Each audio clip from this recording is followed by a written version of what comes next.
And we're back here once again with another episode of the MSK show, and this is going to be episode 318. So I hope you guys had a great day, and I hope you guys have a great rest of your week that is ahead of you. And in this episode of the MSK show, I am going to be having a conversation with Mugen Lord once again, and this is going to be his fourth appearance on the show. It's always a blast when we have him on. He's also been on the panel shows a few times. Those are also, really fun as well. It's also crazy because anytime we bring like an older cat on, like we had on that one other guy when the last time you were on, he was like, man, women are like this these days. I was like, yes. Yeah. Like whatever the older generation thinks of women, whatever idea they had of them, guys, all that shit is basically thrown out the window. That shit is non-existent anymore. Like, rest in peace, Charlie Kirk just got assassinated. And I disagree with him on the whole, like, get married, have kids, and all that shit. He was like, man, find a girl and marry her and all that stuff. I was like, Charlie, you got a girl that was, into like church and all that bullshit. And I was like, Charlie, we are getting girls that have been ran through like the fifth time. There's a little bit of discrepancy here, when we're talking about like what we have access to as the common man, but fucking hell, man. It's been a while since you've been on the show. What's been going on, dude? Oh, nothing, man. I just been like hammering down on Venus and Ryan comics. Just been working really hard trying to get it out there and in front of everybody to see if they have interest in it. And it's been working out. Been going to a ton of cons, and just been spreading awareness of Venus and Ryan comics. And it's just an awesome experience, just meeting people, seeing people excited, and people just asking me questions of how I started this Venus and Ryan comics universe, and that they're also inspired to want to be able to create their own independent comic book universe themselves and stuff. So it's been one hell of an amazing ride. And as far as the summer is concerned, it just came and went just like really, really fast and stuff like that. Yeah, man. Holiday season. What's crazy because we tomorrow's gonna be October and it's holiday season. At that I was considering Halloween to New Year's holiday season. That's when it starts. That's you take your daughter trick or treating because she's like 17. Isn't that kind of embarrassing? Have your well, dad I mean, I think it's like I'm like me as a parent. I never really did like the trick or treating. I took her to like when her school had the trunk or treat. I'll take her there, but because me growing up, my parents didn't never take me trick or treat, especially back then when it were crazy cycles used to put razor blades and candies and shit like that, and all the type of craziness and stuff. So my parents we didn't really celebrate Halloween. My school would have parties, so I would dress up in costume and stuff like that, and my parents would buy us candy and stuff, but we never really went out. But now my daughter, she's older, she's 16 now and stuff like that. So she'll probably hang out with her, with her friends and stuff like that. And they'll go around in their neighborhood because it was a nice neighborhood and stuff like that. Normally that's what I did last year. I took her around her friend's house, met her friend's mom and stuff like that. Nice community. And they had their little trick or treat thing, in their community and stuff. And then I come pick her up after she's done and stuff like that. But other than that, dominate mostly white people. Those neighborhoods are safe. They're white people there. Well, it's middle class blacks. So it's really middle class. It's some white people, but it's middle class black. So that probably was a shock. That'd be a shock to me. I was like, oh, it's a nice neighborhood. It's like full white Mexicans. No, it's black. That goes against my narratives. Middle class blacks. So they got some sense. So but yeah, man. As far as that's concerned, just like I'm feeling old, you know what I'm saying? Just seeing my daughter 16, be 17 next year. She already talked about, my 17th birthday. I'm like, yo, chill out. Like, can you just slow down for a second? Like as you get older, I'm getting older. And plus her birthday is 2 days before my birthday. Hers is the 26th of March. Mine's is the 28th or whatever like that. So I'm always constantly I'll be 18 in 2028. 2027. Let me see. 2027, and I'll be 40 in 2027. So Lord, that means you're gonna be a DILF at that point. See, now we're getting to some good areas here. Now you can basically go to the club and be like, yeah, my daughter's already older. I already did all that. See? That's the thing. That's the thing. My dad brought it to my attention. Said, you realize, son, it's just once you drop your daughter off at college, it's just going to be you. And that's when it hit me and said, damn.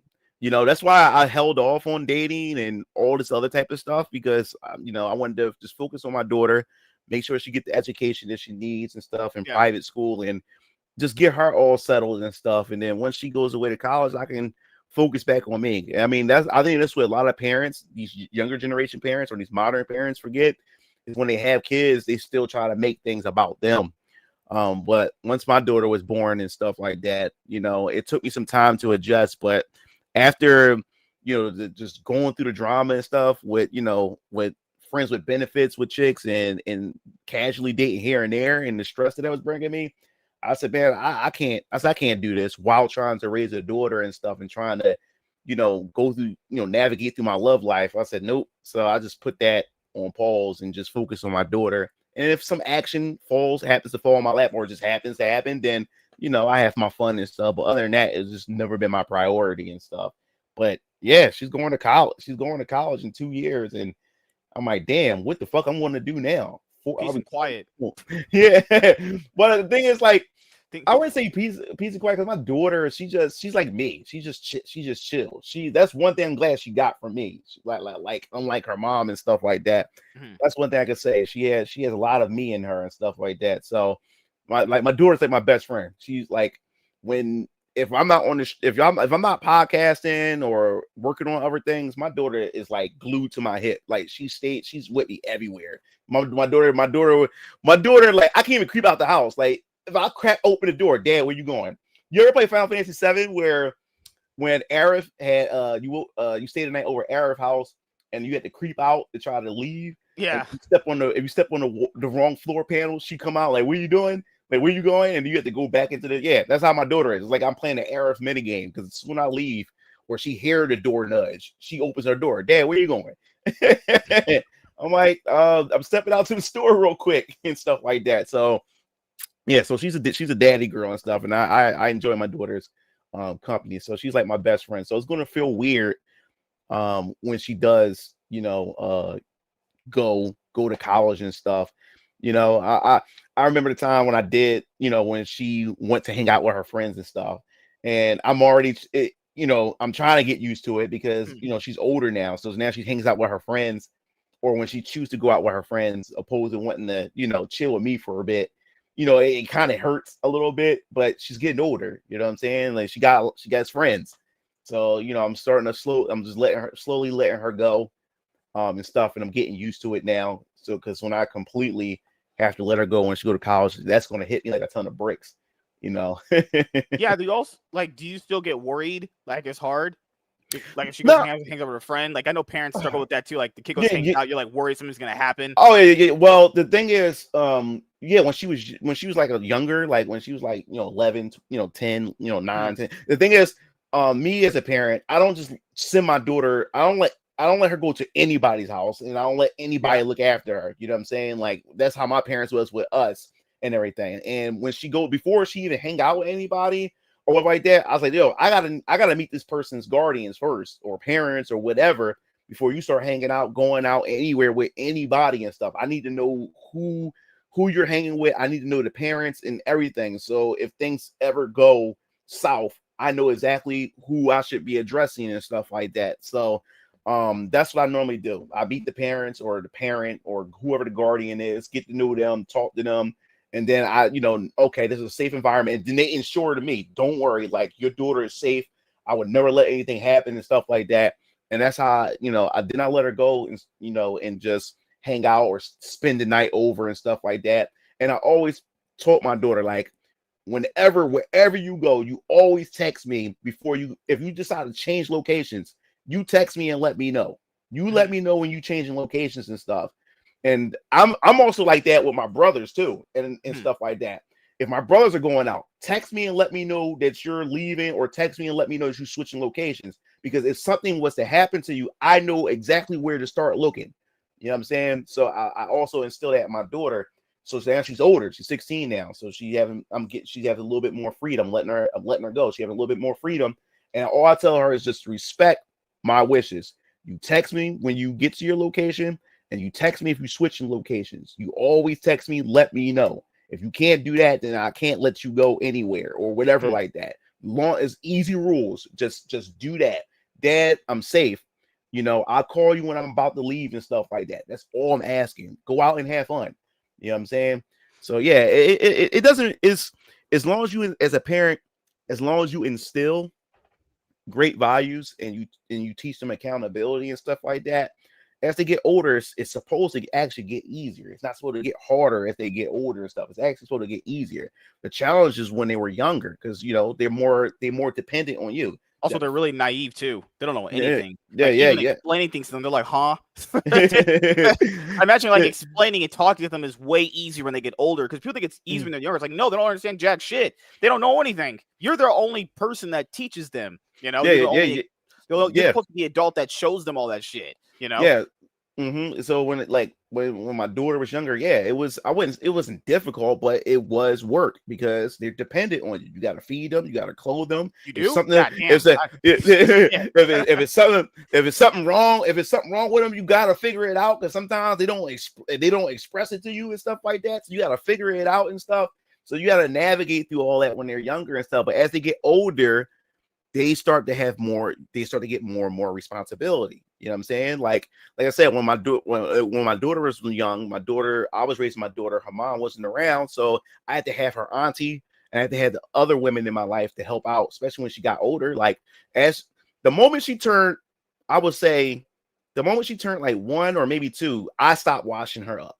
Like her auntie would wash her up and stuff like that. You know what I'm saying? As they start getting to certain ages, when it comes to changing their clothes, she's a young lady. Like I'm her father, so I have her auntie or her grandmom or any of the women that's in my life, for those things and stuff like that. When I used to go shopping when she was younger, I would take a woman with me and stuff to help me pick out her underclothes, because she's a young lady and stuff like that. You know what I'm saying? But now that she's older, she can do that shit herself now. You know what I'm saying? Here, take this money. Go get your underclothes, go get the things you need to go get and stuff like that. So she's having more and more responsibilities. So that takes less and less off of me. You know what I'm saying? Now, like when it comes to her homework, she's old enough to start checking on her own homework. She knows what she needs to do. She knows she needs to turn in her assignments and stuff. I don't have to stay on her back when it comes to her homework and stuff. She's 16 years old. I mean, my parents wasn't on my back once I got to high school. It was like the 9th grade. They wasn't checking my homework and stuff. It was my responsibility to go over my homework, make sure I went to my tutor and did those things and stuff like that. So it got a lot easier. So now I don't check over her homework. She checks her homework and stuff. She brings in awesome grades. So things get more and more easier. Hell, now she's actually like, she didn't start going to walking around her neighborhood until now and stuff like that. She goes, I was not playing that, because especially around here, little girls are getting snatched up. This human trafficking and stuff like that. Girls disappearing and stuff. I would not. The CIA officials don't even know where they're at. They can't find them. So like it wasn't until now she's 16 where I allow her to actually go out and go to the plaza on her own and stuff like that, because it's dangerous out here, especially as a young girl and stuff like that. So if she was to go out before she was 16, I would go with her and stuff. I would drive her around, take her where she needed to be and stuff like that, and drop her off and pick her up. She's 16 now. She's catching public transportation on her own, hanging with her friends and stuff like that. So I don't worry as much.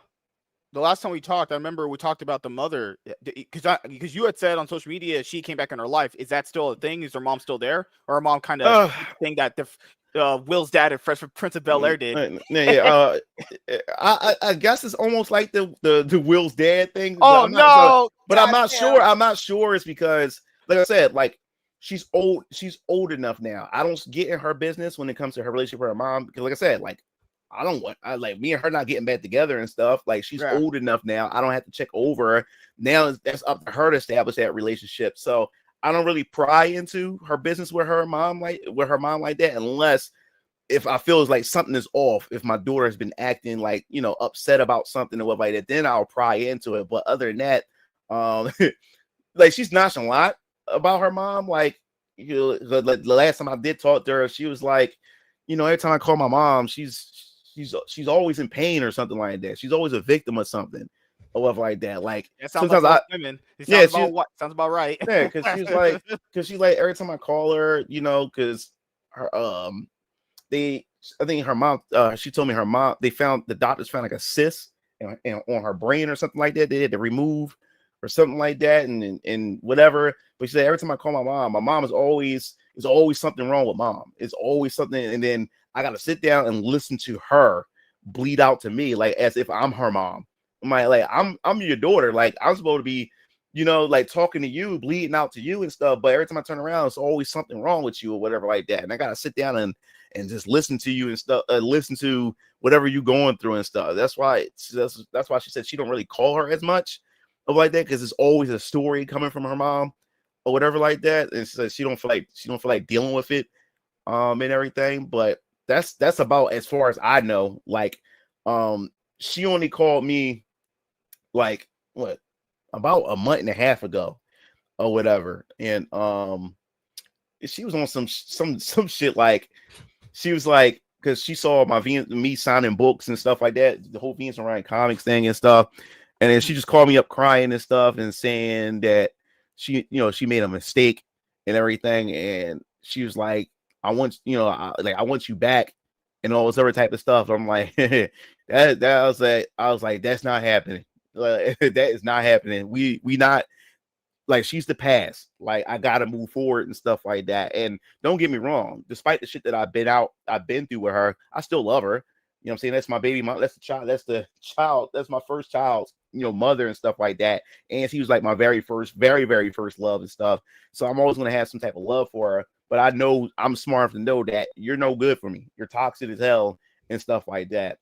And that's when she was talking about she want to divorce her husband and stuff, and she want to come back here in Philly. Jeez, yeah. I wonder why. Oh yeah, I was like, because people got mad at us last time we were talking about women this way, and this is factually true. Women initiate the divorces first. So when women are always talking to dudes like, no, women don't want to be single moms. Yeah, divorce rates prove that they do. Like, it's weird how people's reality of something changes when the actual statistic blows up. It's like, that's not real. Women kind of do want that. If they don't want to be married, then they will be a single mother by default. Default. And so she was telling me like she wants to come back and stuff, that she still love me and all this other type of stuff. And I was like, Hera, that's not happening. Like that's not happening. That could also be one of those things of like, like we always get those fleeting moments that happens during like random moments of the day, weeks, months, years. Like you always look at like the grass could be greener on the other side, but it's like,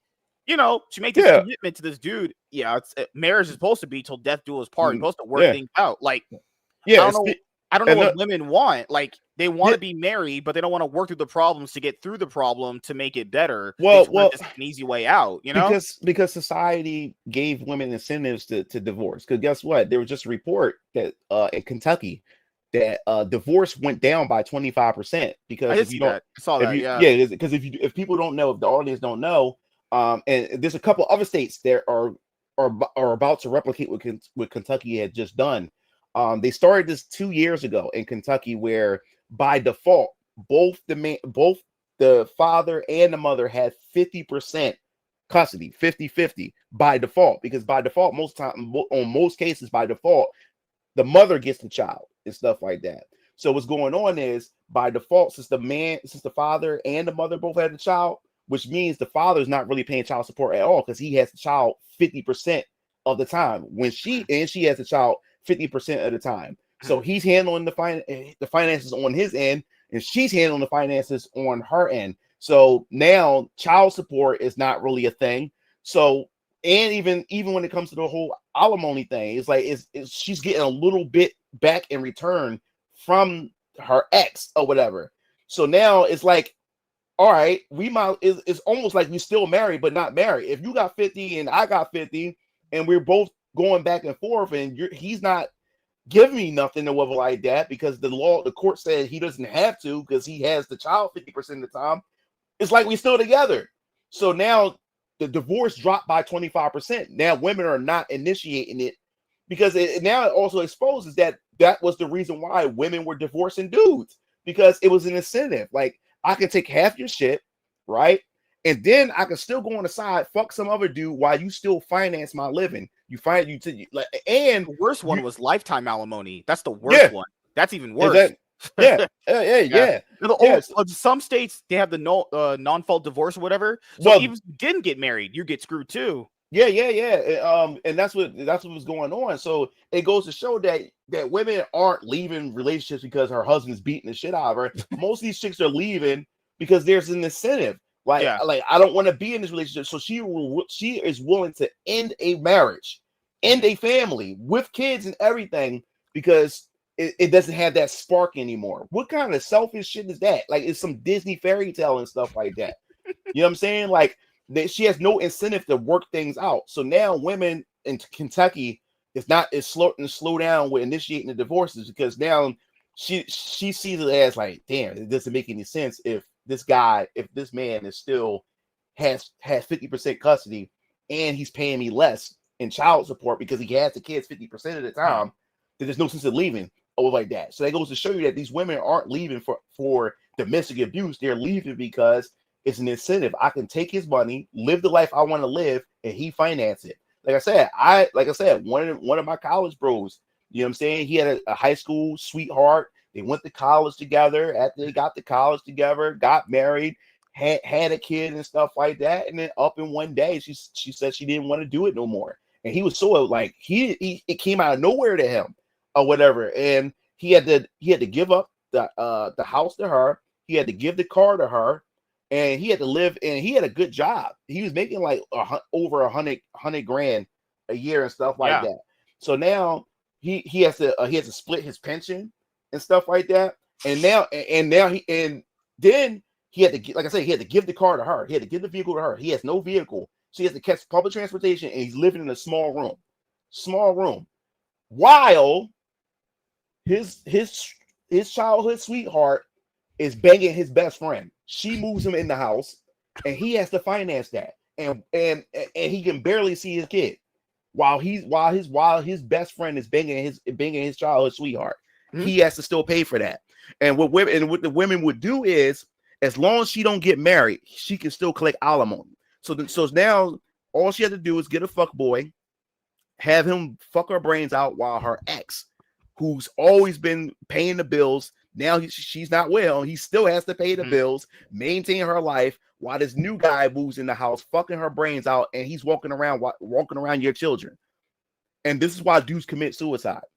This is why guys don't want to get married. This is why dudes ain't approaching. It's even more on a microscopic level too. Dudes aren't even approaching women like that anymore. Like, have you seen those videos recently of all these like white ladies and Mexican ladies walking out on the town having their girls' night, which usually means I'm gonna get my back blown up by 3 different dudes in one night. But then they'll have these videos before that. They'll be like, "Why don't no guys approach me anymore? Gee, I wonder why. Gee, I absolutely wonder why." Like, dudes aren't even approaching women like that. And even if they do, they're not trying to marry these women. Because keep in mind, this girl will tell you she had a train ran on her. And I'm supposed to be like, yeah, that's wife material. Let's sign that paper. Like, no, like, what the fuck? Like, hey, people say, but people always ask me, it's like, hey, should people's past be judged? Well, yeah, everyone's always judged by their past. Just because I forgive someone for their past doesn't mean they're not going to be judged by it. Like, everyone's past, you judge them for it. Is it right or wrong? I don't know. That's up to you to decide. But it's like, judging is a human thing. It's a human instinct. You know, it's a survival instinct. You know what I'm saying? For you to survive, you have to judge everybody, because that's how you know who to stay away from. Hey, I'll be honest here. That Ukrainian girl, if she had racially profiled that black dude, she'd still be alive right now. Being honest. Yeah, for sure. Yeah, for sure. You know what I'm saying? Like, if I see like 5 black guys over this corner, I'm like, not walking in that area. Let me tell you something, man. Like, growing up in the hood, like, you always had to be alert. You had to be alert of your surroundings, especially as a black male, because there's other black males, you know, out to get you and stuff like that. So growing up in the hood, you know, being around my father and stuff, my father always told me, watch how a nigga move, how he sway and stuff like that, because you never want somebody to just pull up on you and stuff. You know what I'm saying? And that's why I don't see anything racist about it and stuff like that. When you are cautious, you pattern recognition, or if somebody doesn't look right, you know, be cautious, you know, watch yourself. So even as growing up, you know, even being a black male, I still look out at other black males and watch, you know what I'm saying? Because where I live was very dangerous growing up and stuff like that. So you had to watch those things, you know. Like I said, you don't know how many times I've been, 4 times in my life I have been stuck up at gunpoint when growing up in my life and stuff like that. So I know, like you gotta pay attention to your surroundings. You gotta watch your back and stuff like that. So when I see a nigga ain't moving right, or he looking kind of shifty, my eyes is locked on him. My eyes ain't gonna be paying attention to nobody else. My eyes is on him. Yeah. You know what Do I'm you see saying? that video that came out last year? Was that white dude? He had his gun. It wasn't like holster or anything. His gun was in his back pocket. Two They black dudes walking there. grabbed it, Yeah. grabbed it. Yeah, I saw that. Yeah. He tried to get it back. They shot him and Shot like, him. bruh. Like, Yeah. and people want to see black people are all the oppressed ones, and they're the ones that are getting screwed. It's like, no, like, yes, there was a certain thing that maybe hurt black people, but at a certain point, they're the ones that they basically, in my opinion, just became the thing that they didn't like. They became everything that the media said they were. Like, literally, guys, it was a video. This white guy did nothing to these people. The black dudes just walked in the gas station, grabbed his gun. The guy wanted it back, and they shot him. He did nothing happened. This guy did nothing wrong to them. Yeah, my boy V in the chat. My boy V, we went to the same high school together. He's got an Inuyasha profile picture. That's my yeah. That's my boy. I called him Krillin because he was at the time in high school. He was short, just like Krillin, little. Oh my god, and stuff like that. But yeah, like V, no, we come from we around the same. We in the same hood. From South Philly. We in the same hood. You know, it was that dangerous. You always had to keep your eyes open and shit like that because you would never know. And what made it even more dangerous is when you got your woman with you. You know what I'm saying? When you got your woman, I had my baby mom when me and her was dating and stuff like that. I always had my back while she's walking around smiling and talking, and she don't understand how I'm feeling. My eyes is always shifting around. I don't know what niggas could pull up because you also gotta understand too, man. Some dudes would just try to test you. Don't have a baddie with you on your hip. The niggas will really try to test you and shit like that. I remember before I had my car.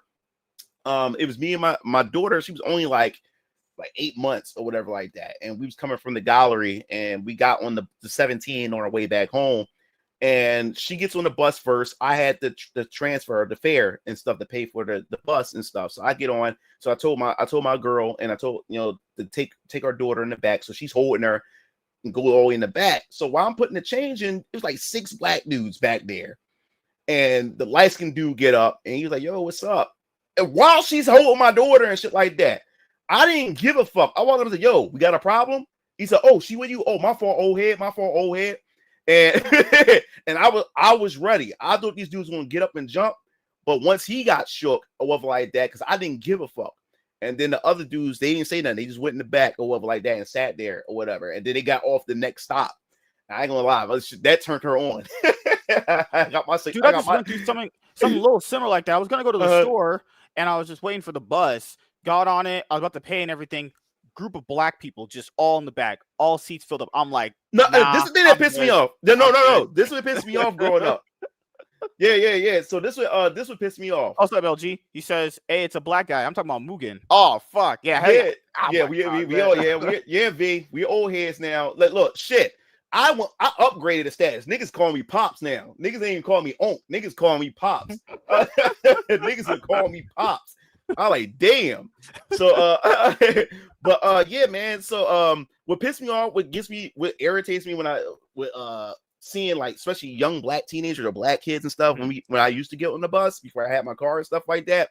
Here it is, we have Rosa Parks who fought, fought so hard so we wouldn't have to be in the back of the bus and all this other type of stuff. And now me growing up, going through school all the way to high school, black kids, the first thing when they get on the bus, they go straight for the back. They go straight for the back. That's where they sit at. They don't sit in the front. They go straight for the back. And what's so crazy about it is when they pile up back there, the old people get scared because there's always some mess. It's either some fighting, people yelling, carrying on, throwing shit, all kinds of stuff. And then you always got like 1 or 2 niggas who want to impress the chicks, the ghetto chicks by trying to pick a fight with somebody on a bus and stuff like that. You know what I'm saying? And it was always some mess. Because I remember when I was it was back in 2008. I remember I got on the bus. I was with mom. I was with my mom because my mom wanted to go shopping down Center City. So I went with her. And when I got on the bus, and it was this other black young man with his grandmother. And so a group of these black kids get on, and the young boy saw him with his grandmom and just purposely went by him and then took his shoulder and rammed it against him, just hit him, and then walked and it almost knocked his grandmother over. And he said, you almost knocked my grandmother over. So they get into an argument, and then you see the black chicks, egging it on. You know what I'm saying? And they're like, he didn't do nothing. Yeah, he didn't do nothing, stuff like that. And next thing you know, the five black dudes jumped him in front of his grandmother. So I got up and to break it up. They called the police and stuff, but it was just ridiculous. They just got on the bus just to start a fight. And like I said, I experienced this. Everybody can have a public transportation story dealing with young niggas. Like we all been through it and stuff. Also too, growing up, especially in high school, when we used to have rival schools. Like my school, we used to go to war with Southern. I was from Bach Tech, so we used to go to war with Southern High School, and we used to go to a war with Orton Reed High School. So it was so crazy. Like I wasn't into that, that school shit, that school rivalry and stuff like that. Yeah. But if a nigga saw you and he saw like your Bach Tech uniform or whatever, it was just on sight. Niggas would just jump you and shit like that. Yeah.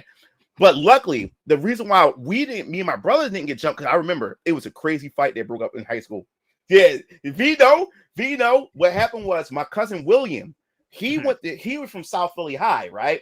So when I remember I was in Spanish class and I hear all this rumbling outside, I look. South Philly High had our entire high school surrounded. It was dark as shit out there. It was nothing but niggas out there, right?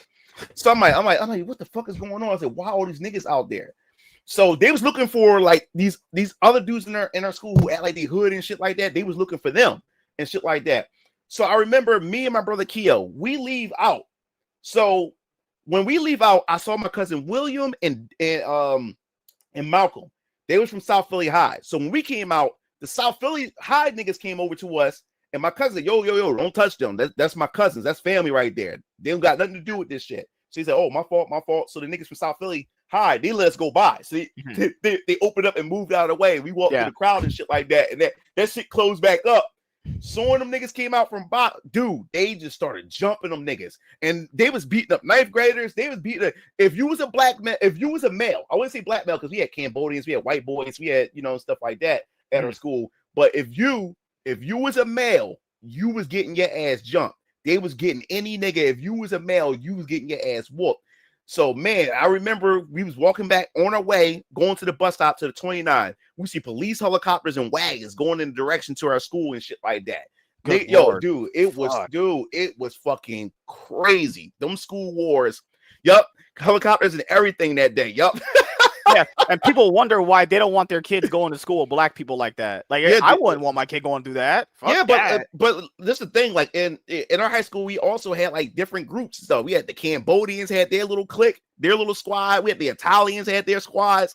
It was crazy down my end. And the niggas had their little clique, and then you had that one clique where it's just diverse as shit. Yeah. You always have to ban people, just ban. Yeah. You had that diverse, but yeah, it was.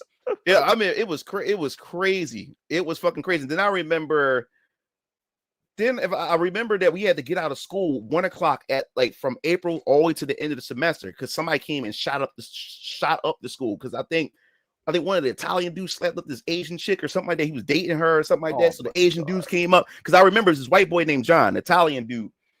And what happened was we was going down to the 29 bus stop, and the thing was, me and my brother was walking with John. We was just talking and stuff like that. So I didn't. I knew I heard him, and he said, "Yo, Brian, hold up for a second. I got to tie my boots." But I'm still talking with my brother Keo. When I would turn around, it was like these Cambodian dudes and these black dudes just like beat this shit out of him. I'm like, holy fuck! Like. So when I turned around, I went over there just to run over to see if he was okay. So when we ran up, they all ran and got in the car and shit. I'm like, what the fuck just happened? So everybody came over. So all the neighbors came out and stuff. And I picked John up. I mean, his face is all bloody and stuff. But come to find out that he was one of his homies would smack some Asian chick up or something like that. And then it was retaliation or it was some crap. So after that, we had to get out of school at 1 p.m. every day because it got bad because it bleeded out outside the school where some shooting got involved and stuff.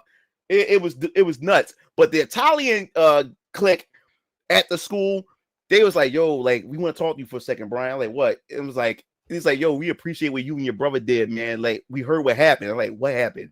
He said you ran up and they ran away. Soon y'all ran up to go. I'm like, no, I was like, no, like I just wanted to see if he's okay. I ain't say shit. Though, but yeah, they ran soon y'all ran out. I was like, I wasn't doing that. Man, this is like I know people don't like Nick Fuentes, but he put out he said something about black experience and shit. And he was like, the reason why a lot of people think negative about black people is because they have negative interactions with black people most of the time. Like a lot of time, man, it's not even just about if it's fighting or it's about having a problem with someone. They're like constantly making fun of you for anything, like just constantly egging you on. Like if you like anime in school, I'll give you a perfect example. You like anime in school, you're getting fucked. Like a perfect example. I'll tell you, like interactions, like because it's sometimes it's unnecessary. It's unnecessary, like reaction, even with the simplest things. Like for instance, I remember one time, like a month or two ago, I went to go to the Poppy store to order a cheesesteak. So the dude, the one of the bulls was at these casino, like one of those digital slot machine things and stuff. My hair just brushed against them when I went to go slide by him. And he was like, yo, bro, like, why the fuck is your hair touching me and shit? I'm like, yo, who the fuck is you talking to? I was like, yo, it was an accident. I was like, yo, brother, like, calm down, like, because this shit can get out of like with black people. If you get into a confrontation, it can go from 0 to 100. It can go from a simple argument, and then now somebody's life is being taken. I said, yo, man, like we two black men, we shouldn't even be arguing over something as simple as that. If my hair accidentally brushed against you, dog, it's an accident. Like, dude, you don't have to act that way. It's unnecessary. He said, no, you right. Like, what the fuck is you acting like that, bro? Like, what the fuck is you acting like you want to fight me because my hair touched you? You know what I'm saying? Like niggas, like it's just out of control. Yeah, that's why most people got problems with black people. It's not even because they don't even like them. It's just like the unnecessary overreactions and just the aggressiveness for no reason. Like you want to fight someone because your hair brushed. Like what the fuck? Where's the reason logic? Like that? He's really no. Look at what? Yeah, like it's just simple shit like that. Niggas are ready to fight you and stuff. But you gotta understand, like this come from the environment this is from the environment that we come from, where you can't like we when taught not to even trust each other. You know what I'm saying? Just like I said, I learned from my dad. You always watch how a nigga move. So even me, you know what I'm saying? I watch. Like in my hood growing up, I have to watch because you don't know what, like if you, it's all about don't let a nigga get the drop on you. Don't let somebody catch you sleeping. You know what I'm saying? Catch you lacking. That's the saying and stuff like that.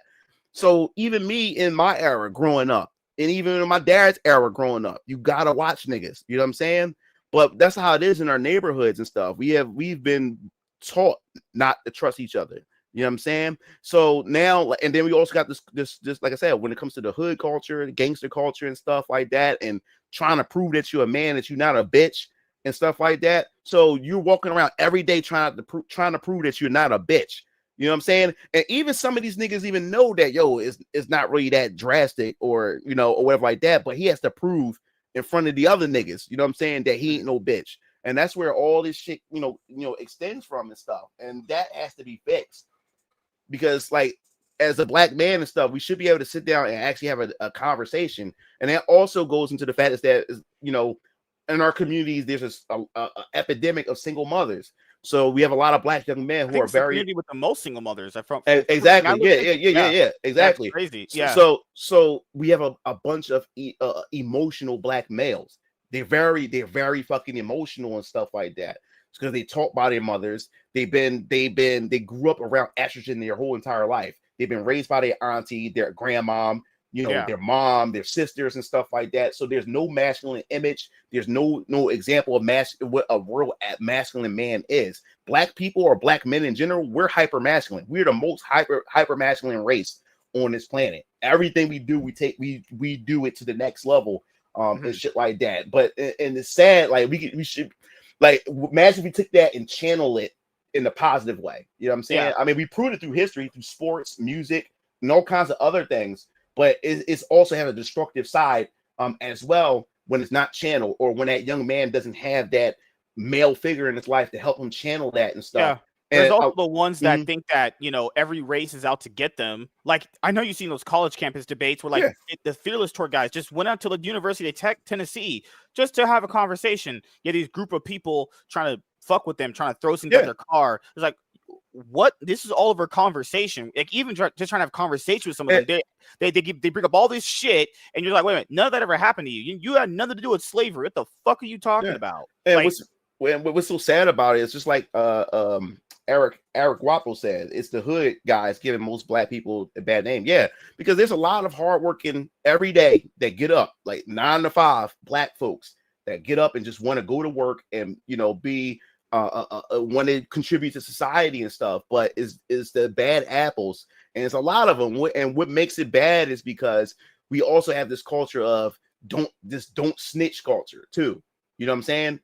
Don't snitch. And even if you're a regular law-abiding citizen, even they're afraid to call things out or call the police and stuff like that, because they know there's going to be some retaliation, you know, from these people and stuff like that. So what we do is, as far as black folks are concerned, we have this thing where we mind our fucking business.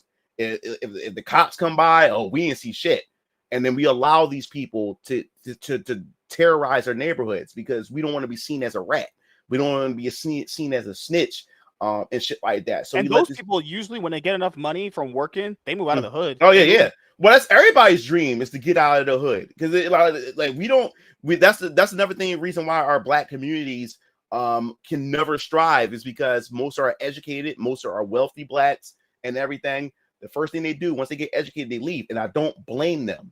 Yeah, because all the shit that they've been through, especially the educated ones, or the ones that have been bullied their whole life, you know, being called nerd, or you're not black enough, or this, that, and the third. They get their education, become successful, and never come back to the hood. And then you also got to understand too, with the culture as well, you know, a lot of black folks, they destroy shit. They don't know how to take care of shit that's given to them. Every time we build new community centers, it's graffiti, it's trash everywhere, shit is broken, they break shit, they bust windows out. You know what I'm saying? That's why when it comes to the hood, like Will Smith wanted to come back and build certain things here, and he decided not to and stuff like that. And we have other situations where, you know, we're going to have certain community centers for our communities and stuff. But the moment every time they build these shit, we destroy it. Like a lot of black folks don't know how to appreciate shit when things are given to them. They just destroy shit. You know what I'm saying? And that's a taught thing. That's a learned thing from back at home and shit like that. You know what I'm saying?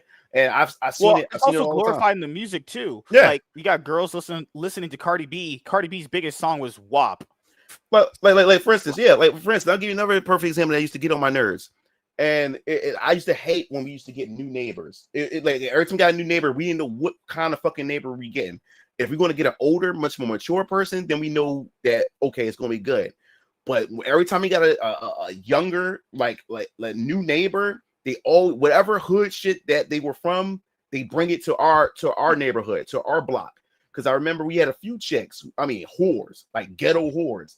They would move into the block and shit like that. And next thing you know, Zafiq, all these other niggas would start showing up. Then now they start driving their cars or riding their bikes, and they will all pile up on her step, smoking weed and shit like that. Or loud, while everybody sleep at night, trying to get ready to go to work or go to school and stuff. They're out late at night blasting music, or they're always fighting. Somebody's always fighting outside and shit like that. You know what I'm saying? And then they don't even introduce themselves to the rest of everybody in the neighborhood to get to know everybody and stuff. So they treat themselves as an outsider and shit like that. You know what I'm saying? So I remember one time she had gotten into a fight with somebody else's with some other chick, because her man was sleeping with her or some other shit like that. A fight broke out on our block and stuff like that. And I remember in the middle of the night, it was a drive-by, shot up our windows and everything. And we never had shootings on our block itself. Never had any shootings until she moved on the block. And then another thing I used to hate too is when she do have that crowd coming over smoking weed and stuff like that. They would literally sit on people's cars. I remember I had my car parked, and I go to the store and come back. It's a bunch of niggas sitting on the hood of my car, sitting on the hood of my fucking car. I'm like, what the fuck are y'all doing? So She knows that's my car. She knows, she sees me park my car, go in the house and stuff like that. And you ain't have the decency, because these niggas don't even live on our block. You live on our block, and you don't have the decency to say, "Yo, get off my neighbor's car." You allow these niggas to sit on my car. So when I came on the block, I saw him sit in my car. I pressed the alarm button so that the alarm would go off, and they were all off of it and shit like that. And then when I come through, they look at me, and then she'll smirk with that and get on my fucking nerves. She would smirk and don't say nothing and like that, and then they don't sit back on it again and shit like that. You know what I'm saying? But it's just ignorant shit like that. What are you doing sitting on people's fucking cars? They have no respect for people's properties. Another perfect example, even though our neighborhood is gentrified now, we got more white people that's in our neighborhood. The only thing I don't like is that we have these community basketball games that at the basketball court. So what happens is you got families of these basketball players, street basketball players, who will come see the game and shit like that. What I don't like about it is you have niggas who come from all different parts of the hood, North Philly, West Philly, you know what I'm saying, like that. And since they don't belong here, they drive to go see the game. So they come in, they will order food. And what I don't like is once they order food, they'll order, like, they go to the Chinese store or the Poppy store, they will order a platter. They will eat the platter, right? And then leave the container on somebody's step. They will leave it on the step and just keep it moving and shit like that. And then the white people are scared because what happens is like I said, our neighborhood's been gentrified. They live in those 3-story houses and stuff, those nice complexes and stuff like that. And outside the house, we actually have like USB. They have USB slots and sockets where you can sit on your step and you can charge your phone. Yeah, you got black folks that don't even live in our neighborhood, would sit on their step and then plug their phones in their sockets, using up their electric. And you see the white folks, they all scared. They looking out the window and shit and don't say nothing. It's shit like that. No appreciation, no respect for other people's property at all. And the moment someone like me call that shit out, I'm a fucking coon. You know what I'm saying? I'm anti-black. Make that make sense. Yeah, like you'll even talk to some of these dudes, like, or no, not even just black people. It'll be like talking to white people, like white liberal dudes or women, and then they'll be like, no, but they have to do that because it's like, white liberals are the worst. You know what's crazy? At least with black people, I come to expect that, but it's weird when, like, you talk to a white liberal person and they just kind of excuse it based off of other factors. Like, no, it's not okay to just do bad things just because. That's just not right. I don't know. They just justify. It's because their living conditions. They had to go, and that's ignorant. Like how do you like and that's condescending to me when they say shit like that. Yeah. But white liberals, man, it really works for my nerves because we have this one chick. She's this hot blonde that moved in our neighborhood. Yeah, those ones are liberal. Yeah. Yeah, but let me check this out though. I remember when she first, and this is the thing. We have three other white people that live on our block. Really, really nice. They always talk. They say hi. They even sit on a step and chill with everybody and everything like that. Really, really cool. Nothing fake about them. But you have these 2 other white people that moved in the block. And the thing that really made me laugh when they first moved in the block, guess what the first thing they did when they walked into their house? They put a Black Lives Matter sign right on their window and shit like that. I'm like, it's the first thing they did when they moved on the block. They put a Black Lives Matter sign. But anyway, it's this hot blonde that moved on our block and shit, right? And check this out. When I say liberal, I mean super saiyan liberal. I remember after I picked my daughter up from school, I happened to park behind her car. And you know how your car, you know them car stickers, you have the stickers and stuff like that. She literally had a Trans Lives Matter sticker. She had a Black Lives Matter sticker. She had a woman's rights sticker, and then she had a sticker with the mask and says, I trust in the science.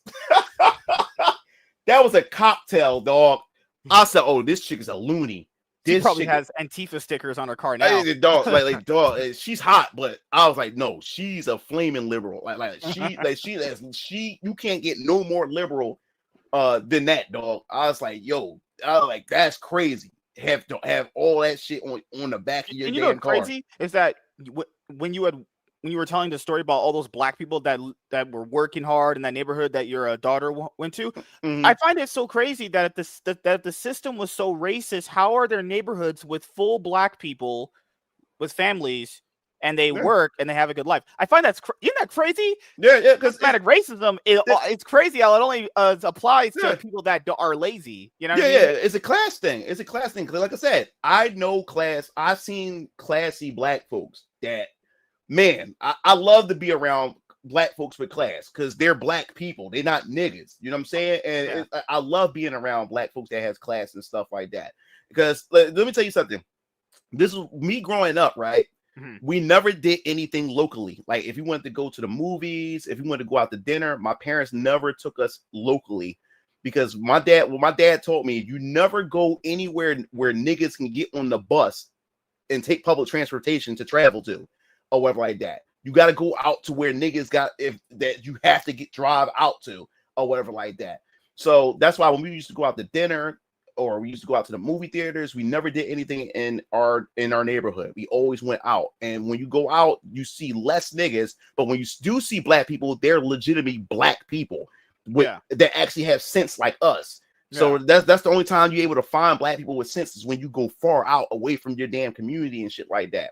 You know what I'm saying? So yeah, this is true too. White people have been conditioned that saying anything not supportive to minorities is racist and oppressive. Yeah, no, I agree with that, and it's to the point where it's cringy. It's cringy as shit. I can't stand white guilt. White guilt is annoying as fuck. Oh, remember that video where all the people were on their knees praying and the black people were in like a circle? I don't like that shit. I don't like that shit because it makes me feel awkward and stuff. Where like it feels weird seeing a white person get offended for you and shit like that. I mean, wait a minute, calm down. What are you getting offended for me for?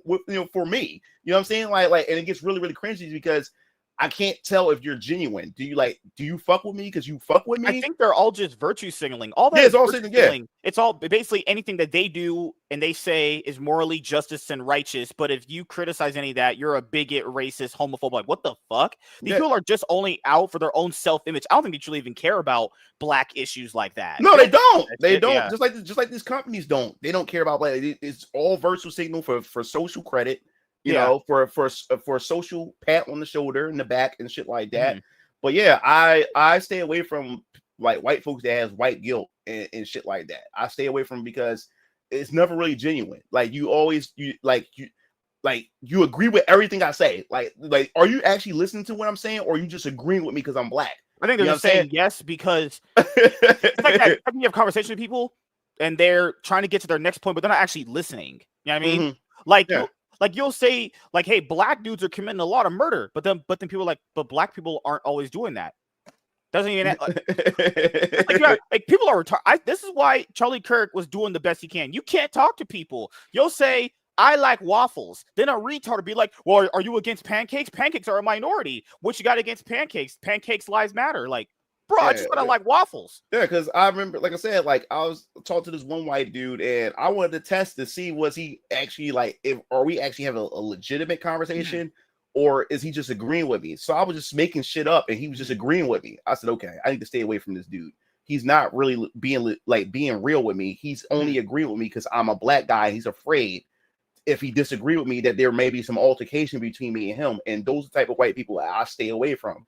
Those are scary white people. I don't like being around scary white people because it makes me feel uncomfortable. It makes me feel scared. But it's just nowadays anything with disagreement is considered right. You're right. It's like, so we can't just that's another thing. Yeah, that's another thing that I hate. Like if there is an altercation between a black person and a white person, it always has to boil down to racism. Why can't a white guy and a black guy or a just white not get along? Not get along? Why it has to be something? Why it has to be this is happening because of racism, that he's being racist? Like, no. Like they both having just a disagreement. They're having an argument. They're having an altercation. Like when it comes to that Ukrainian girl situation where that dude literally said, I got that white girl. I couldn't imagine anyone arguing against that is racial. But then that was racial because it was because there was black people. Black dudes and a black lady. That's sitting right there. He didn't target them. He specifically target her. There's no way in the world you can try to spin that shit. But you know what's crazy? With George Floyd, when he died, people were like, oh, cops are racist against blacks. People are just really racist against black people. But I find it weird that when a black person attacked a white person, you're in the wrong for assuming it was just about race. So why is it that if a black person is attacked by someone, we have to assume it's just racist? But if it's the other way around, when they're the ones committing the crime, it can't be about race. It's like, what are we doing here? So you can assume, but when I assume it's wrong. Like, what the fuck? And that's where the fatigue is coming in because it's the double standard. It's the double standard that, hey, why can't black people do this? But when I say something, then it's wrong. And I kept telling people that during this whole, I was telling, like, that's a lot of black people talk about how, you know, we don't have opportunities, or we don't have this, we don't have that, right? And we reparations and stuff. I said, to be honest with you, DEI and all that shit, that was reparations right there. That was our y'all should have took advantage of that shit, but instead y'all weaponized, you know, DEI. Y'all weaponized those things to attack people. You know what I'm saying? Like, because black people getting all these opportunities. Like, I mean, like gaming started getting flooded. Movies, like this gender swapping, all this other nonsense that was going on. It was the perfect time for black people to even use that to their advantage to actually elevate themselves. But a lot of black people got into these positions and stuff and used it to weaponize people to make them feel guilty for being white, or just to make people feel guilty for just being who they are and stuff. You know what I'm saying? Same thing with women. Same thing with the LGBTQ and stuff like that. They weaponize that instead of using that to get them farther and stuff. And now people are getting tired. The pendulum is swinging the other way. And like I said, like, black people is going to feel the wrath of this shit. You know what I'm saying? And people like us is going to catch strays because of this. You know what I'm saying? They should have used that to actually get ahead. Well, they're just doing it to further divide, because now any disagreement is just, I hate you. That's how it is. The disagreement equals hate, and anyone spouting anything of like trying to make people's lives better or saying what would make your life better, they're considered like a Nazi or a fascist. That's everyone's favorite words now. Now you're just Nazi if you don't agree with me. What? Yeah. And it devalues that is to literal Jewish people. I'm about to say it devalues everything. You know, the Nazi, it devalued the seriousness of Hitler and all this other type of stuff when you call somebody a Nazi and shit like that, because you just simply disagree. And now, like I said, since the pendulum is swinging the other way, when people throw out these buzzwords, people just don't give a fuck. People don't give a fuck anymore. Like, all right, I guess I am a Nazi then, or I guess I am a fascist, or whatever you want to call it. I guess I am racist. I guess I am racist then. Like, I'll wear that badge. I know you see this. You saw the situation where it was revealed that the Biden administration like paid off YouTube to censor information they didn't like. When actual fascism is going on, they turn a blind eye to it. Exactly. They'll turn a blind eye to it, but it's because it's against people that they don't like. That means it's okay. I don't like. What the fuck, man? Yeah, dude, that's why I keep saying, like, dog, like, if that's why I keep telling, like, during all this, I said there's gonna be a reckoning if my people don't get it together, man. If they don't get it together, there's gonna be a reckoning, because, dog, a lot of people took too much shit for almost like 10 years now of all this bullshit. You know what I'm saying? Women don't understand how good they had it especially when the Me Too came. They took advantage of that shit. You know what I'm saying? And corporations was getting scared and stuff like that. And they started putting women in power in these positions and stuff, and they fucked that up. You know what I'm saying? The LGBTQ, they started making splashes and making waves, and then that's when the trans started coming in. Oh, we want to participate in female sports and all this other type of stuff.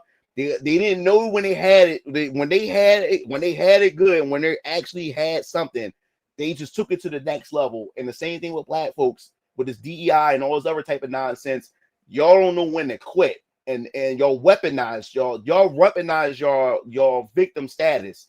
You know what I'm saying, to bully. And now a reckoning, if they keep it up, a reckoning is about to approach if they don't get their shit together. You know what I'm saying? So yeah, man, like like you have situations like this, like today. This was even almost just about as bad as that Irina girl, like another black dude, out of jail 39 times and murdered an innocent white girl. Out of jail 39 times. That is insane. Yeah. And the people that put that guy out, the judges and the law officials that put that guy out to be around people, they don't nothing happens to them. They're just you get off scot-free. And then if you say what he should have been in jail because he was doing crime, that's why you be in jail. I get there's times where, you know, people are in jail for stupid reasons that are way overpowering, but like, god damn, it's like are you considered a racist if you say that guy should have been in jail for his life? Yeah, like these disgusting people are allowed to just be in the public square. Like, dude, you hear the story about that black guy who was out of jail like 10 times, raped a 4-year-old, gave her an STD or whatever? Why the fuck? Why is he out 10 times? God damn, there should be a limit. How about 3 strikes, you're out? How about we do it like baseball? How about 3 strikes, you're out? I think that's enough time. You know, like if you've been out of jail that many times, like god damn. Like, no. Let me tell you something. Yeah, let me tell you something, man. Like for black folks saying that the system is rigged against them, or That's exactly what we have now. with incarceration and stuff like that. Yeah. Let me tell you something. My uncle on my mom's side, this nigga he had been arrested at least was it like 16 to 17 times, but he been in and out of the system, and this dude was just a terror.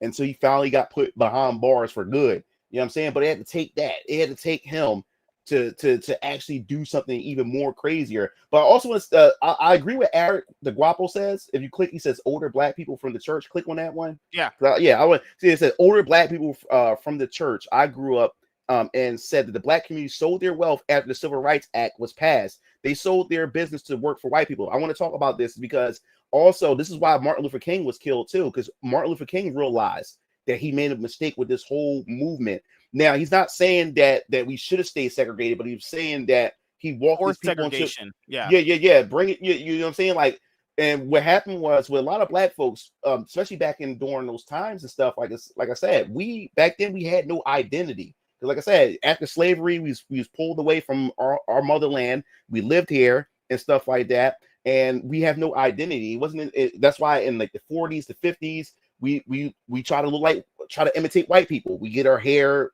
like slicked back and stuff like Elvis and all this other type of stuff. It wasn't until we got to like the 60s and the 70s, especially the 70s, where we started wearing our hair naturals with the afros and everything like that. But back to Martin Luther King. He realized he made a mistake is because once we got integrated or whatever like that, a lot of black folks, which I agree with what Guapo said, a lot of black folks sold their businesses because us as black folks, especially back then, we still seen white people as the pinnacle of society or as superior and stuff like that. So you ever heard the saying that white people water must taste better? It tastes better, whatever like that. So it's the same thing when it came to our businesses. We no longer say, hey, why do we need our businesses? Let's just go work for white people and stuff. Now we can actually sit in their restaurants. Now we can actually go in their movie theaters. Man, now we can drink from their water fountains and stuff like that. That's where we got the saying from. White is right. You know what I'm saying? So back then we had our own basketball league called the Negro Leagues. Can you imagine if we still kept our Negro Leagues? Of course, call it something else. Can you imagine we would have owned LeBron James? The NBA wouldn't be where it's at. Because we would have had LeBron James. We would have had Michael Jordan. They would have to negotiate with us, but we gave up the Negro Leagues. We gave up our own sport, own sports leagues and stuff like that. Yeah, because there were black people that went out and actually made their own shit, and that was forced to be integrated under the Civil Rights and that's Act. when Martin Luther King realized, and that's when they killed him. Once he realized, like, shit, I made a fucking mistake. I walked my people into a burning fucking building, and that was one. That's why the government would never play his last speech. They always have that I have a dream. But no, he had an actual wake-up call speech that he said to his people. They would never play that. They would never ever run that. They will always play I had a dream speech and stuff like that. But Martin Luther King was killed for him realizing that shit. I was used, because a lot of people believe that Martin Luther King was used by the CIA to do this whole integration thing, and because they knew that what it was going to do to the black community. Because yes, we gave up a lot of our businesses, we gave up everything because we wanted to be with white people so bad. That's why you see the effects today, where every time you point out something that black people done, they always point at white people. Well, white people this, or we had this asphyxiation on white people. We still got it till this day and shit like that. But it started back then. A lot of black folks gave up everything because they wanted to be in white people establishments and stuff. And I think that's why we lost a lot of leverage. Because you look at the Asian community got leverage. Hispanic community got leverage. They own a lot of things. They own their stuff. That's why with the Hispanic community, they got Telemundo. They got their own television and stuff. Like dude, I worked especially when I was working with my dad's film company, Urban Shots. When we used to do we worked a lot with Telemundo and in the Hispanic community. They are well knitted together. They actually thrive together. They support each other and stuff like that. And that's why even if the white man cut support over like that, the Hispanic community still can survive because they built their own shit. They don't need us. They don't need anything. They got their own shit. Same thing with the Asian community. The Asian community got their own shit. They built their own shit or whatever like that. It's still us that's trying to get white people to do things for us and shit like that, and give us a fair shake and stuff like that when we can be building our own. But the sad part about it is we have that crab in the barrel mentality. And a lot of people don't want to admit it, especially when you try to explain it to white people, that crab in the barrel mentality comes from slavery. You know, we were taught to fight each other in order for us to not unite with each other. And it's a curse. I'm telling you, us black folks, our people are cursed. It is a curse. And I don't think this curse is going to take some time until we get it right. And then more and more we keep fucking it up, it's going to be a generational curse of just fuck ups. And or people talk about that crack epidemic and that shit. And it's like, well, keep in mind, even if the government did do whatever it said it did, or people in the government said, that didn't mean that hey, if I was given drugs, I willingly give it to someone else. That is up to them to do the drugs. You know what I mean? Yeah, like there's also no accountability when it comes to black people anymore. Yeah, this happened, but how about we move past that and make things better? You know? Yeah, but this happened, so that means that must mean that I'm oppressed forever and I can't do anything. It's like, God damn, well, you just want to live like that? Like, fuck. Yeah, yes, back then there was some systemic things that happened to us. Like you had redlining. Redlining was especially when you had the soldiers from Vietnam and I think it was from Vietnam, where they gave only white soldiers like the GI Bill, the money and stuff, and they was able to take that money to buy property and stuff, and then pass that property down to generation to generation. That's why you got a lot of these like these white families who have homes that survived they've been passed down to generation because of that GI Bill and stuff that only white soldiers got, but black soldiers didn't get that. So those white families from those soldiers had got an advantage. They were able to recoup any of that, while those black soldiers who went out and died for this damn country didn't get none of that. So yes, there was some systemic things or whatever like that, but it's still us as a people that has to, like anything in life, we have to work around that. We have to fight. We have to fight strong and build that unity and stuff. Because like I said, the black family was so strong, and in fact, it was proven that black families back then, even during Jim Crow, was in most cases making more than white families as far as income was concerned and stuff like that. You know, and now that we are the most free by today's standard, we have the most options, but yet we're the most broke in most cases, and our communities are just fucked. You know what I'm saying? How is that? You know what I'm saying? So there is something broken within our community. It's the culture within our community that must be fixed. But the problem is when you got people like me that would bring shit up like that, we get attacked for it. You know what I'm saying? So I'm like, yeah, fuck it then. Like I'm just gonna worry about my family. Fuck y'all. You know what I'm saying? And that's all. And I think that's the only way we'll be able to get better, if black people start being like just take their family and just try to better their families and stuff like that. Until you get a group of people that's better in themselves, and that would, you know what I'm saying, like course correct things and stuff. But the family unit, we got to bring that back. The family unit has to be brought back and stuff like that. And but I think the major incentive, like you said, was that there's no incentive for a black man to stay with the lady he impregnates. That's just the thing that well, it started with the Democratic Party. Like I said, they was the one that introduced welfare. You know what I'm saying? And remember, it was during a time where there were black families that were struggling and shit like that. So the incentive was that, you know, in order for you to get this money, no father or no man is allowed to be present in that household. So what the black woman did was like got rid of the black man, got rid of him, and the incentive was the more kids she had, the more money she get from the system and stuff. But that was made by design. So that's why then you have the war on crime, with Biden, the war on drugs, when he passed that, when that whole thing, Bill Clinton and all them, and that incarcerated a lot of black men as well.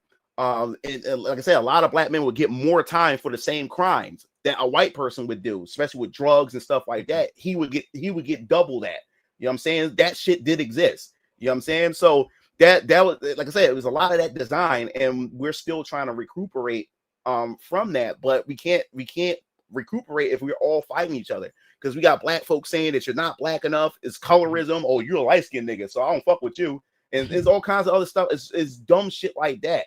You know what I'm saying? So it's a lot of infighting. But then you have people that feel like they're owed something. Like there are people that are still asking for reparations, and it's like, what amount of money could be given to you that would even possibly fix that? Also, no amount of money is going to be good enough anyway, because people are going to be like, but I deserve more for what my family went through. It's like, it's stupid. And the thing is, the whole reparation thing, I think we already passed that shit. I don't think we ever get it. And I understand why my people is asking for it, because every other person, the Jews got some.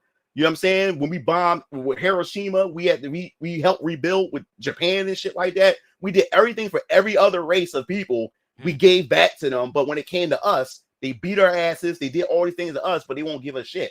You know what I'm saying? So I understand why Black people are talking about reparations and want reparations, but we're so far removed.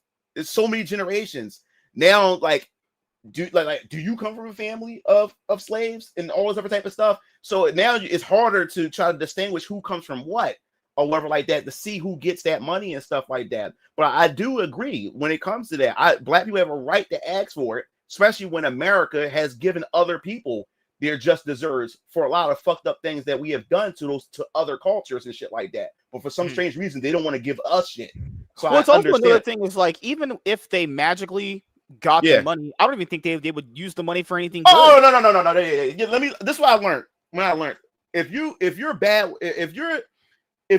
with money when you have no money, then you're gonna be bad with money when you have money. And what I mean by that is, if you're frivolous with your money and you don't have shit, like I said, I know niggas who always stay broke. They say they're broke, they say they're struggling, but every time I turn around, they spending money on weed and all kinds of other dumb shit.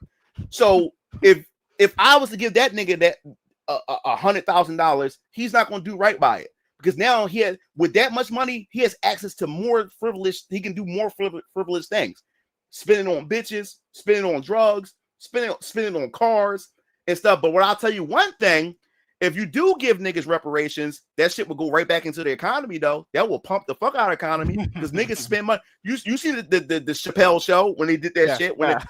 That's exactly what happened. Dave Chappelle, that show, that's true. Like, because we don't know how, like, only people like me is the only one. Like, people like me are the ones that would actually invest it in something. Man, I will build the shit out of Venus Orion Comics. I will give you a grant of like $30,000. Dude, I will flip the shit out of that. But most Black people won't flip that shit. They would like, and what also prove is income taxes. There's always a joke with Black people with income taxes. They always have a meme where you see a Black person, he bought a tiger and shit like that, and got all these gold chains and shit like that, or a nigga bought a helicopter.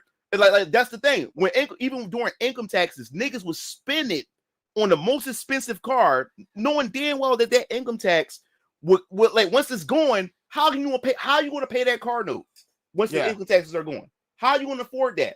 And that's what niggas do. You know what I'm saying? And that's why my dad taught me. That's why my dad owns 4 houses and stuff, because my dad would save his income taxes. He would save it, don't spend it, because he taught me, like, you've been surviving without income taxes for this long. So why would you get it? You decide you want to just spend it up. No, pretend that money don't exist and put it away.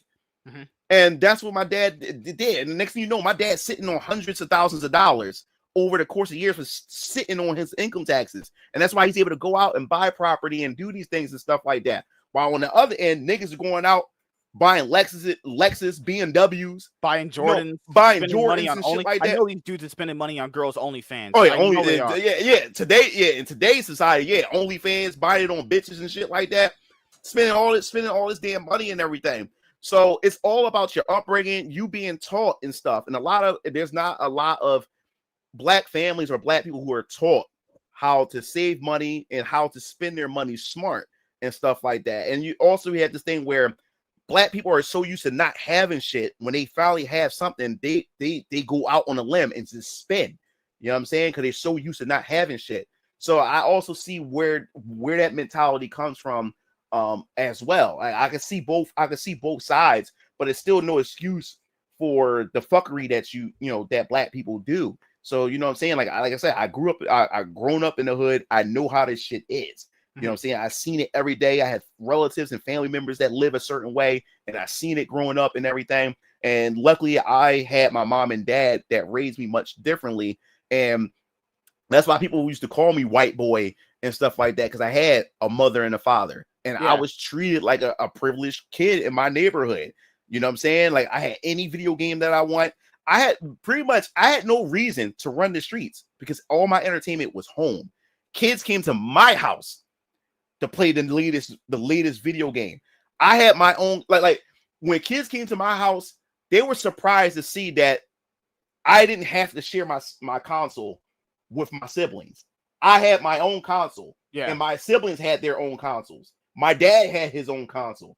We all had our own individual televisions. So a lot of them were surprised. Was mind blowing when they walked in and seen shit like that, and that also brought a lot of problems because I had a lot of people who I thought were my friends that were jealous of me because I had that mother and father. I had this lifestyle. That's why they say having two parents makes that impact. With having one, it just makes it hard. It's not like it's impossible. I've seen dudes with single moms and people make it work, but it just makes it harder. It's not that it's impossible. It's just that extra. Imagine if it was just your dad, not your mom there, or imagine if vice versa was just your grandma or your aunt. Oh, before we go, a little bit more time. Venus Orion, your comic book company, Venus Orion Comics. So you were just recently at a con. You were signing some books. How did that go? Oh, it went really, really good, man. And like I said, it's always a wonder. It always amazes me to see people walk up and be into or show intrigue or interest in something that I've created. Like when they come over, the first thing I introduce them is to my phase 1 poster board. It shows the various different comic book series that's coming out in the fold for phase 1, which is called The Foundation, which introduces the foundational framework for my universe. And I love the fact is that people are so into it where they ask questions. Oh, so what is this character? Or, oh, do you have this in your universe and stuff like that? And I love every last bit of it. And then the fact is that when people ask, yo, can you sign my book and stuff like that? I'm like, oh man, people actually, because sometimes I forget that, about that. Like people want signatures and stuff like that. That's why I keep reminding myself to bring marker with me and everything. So signing books and people wanting to take pictures and stuff, and people wish me the best of luck. They say, yo man, Venus Orion Comics is going to blow up. You know what I'm saying? That's why I'm buying this book right now. I need your signature because it will blow up and stuff. So people always leave positive energy and everything, and I just love it. Just something that I created I thought of as a child is now came to life, and that J1 Con is just more of that love and more of that appreciation. And some of my subscribers actually came and showed up too, and I was able to take some pictures with them, and they all chilled at my booth, and that was also fun. So they also got a chance to he said, can you show some of the art and characters? If MSK if that's I got okay it right here. yeah. But yeah, man, my website is venusorion.com, comics.com. So you can be able to pick up my comic. The physical comic is $16. The digital is $5. I have a variant store cover. Well, actually, I have it right here. I'll show you guys. And another thing I want let me I forgot to mention this too. This was the website for anyone, VenusOrionComics.com. Right here. Make sure you guys follow the newsletter. Make sure you subscribe to the channel, because I know you made a separate YouTube channel for this too. Yeah. So with VenusOrionComics.com, if you sign up to the newsletters for free, it costs you nothing to do that. You get free wallpapers during the newsletters when I send them out and everything, discount codes for merchandise. And that's the comic right there. This is my first comic that launched this year to kick off my shared universe. With Variant Killer's Vampire Killers. I had a successful campaign earlier this year on Kickstarter. For those of you who don't know, in order for me to actually, for this universe to actually expand and for me to actually release these comics, I have to do campaigns first, Kickstarter campaigns. They're not crowdfunders. They're pre-order campaigns. And what do I mean by that? What I mean by that is that I pay the money to my artists up front to get the book done.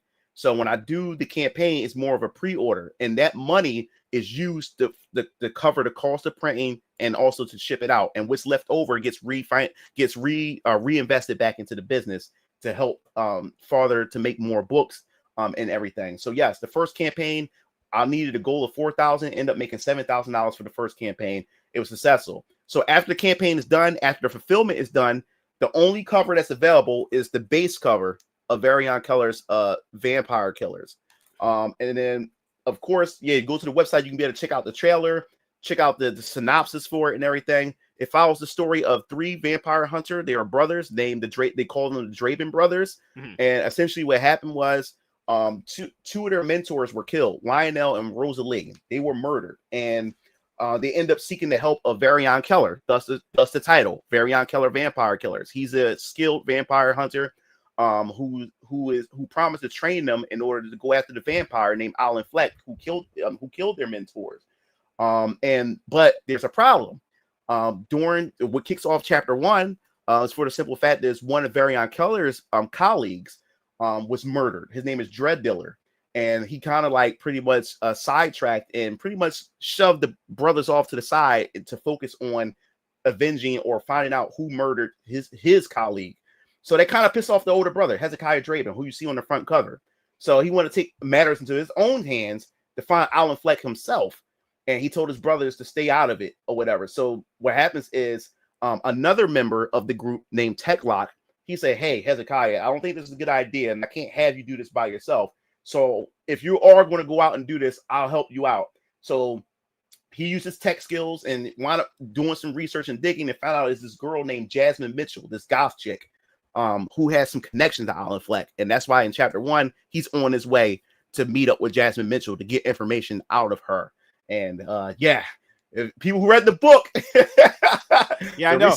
Yeah, people who read the book are like, "Hey, where's book 2?" But then you gotta tell them, these things doesn't grow on trees. These books cost a lot of money. Yeah, but people who read the book is like, dude, that ending to chapter 1, bro. I have to see chapter 2 because the way you ended that book, I did not expect you to go that way. How you ended it that way and stuff, and I really appreciate that response because, like I said, people get attached to certain characters because I was revealing characters before the launch of the book and everything, and some people got attached to certain characters, and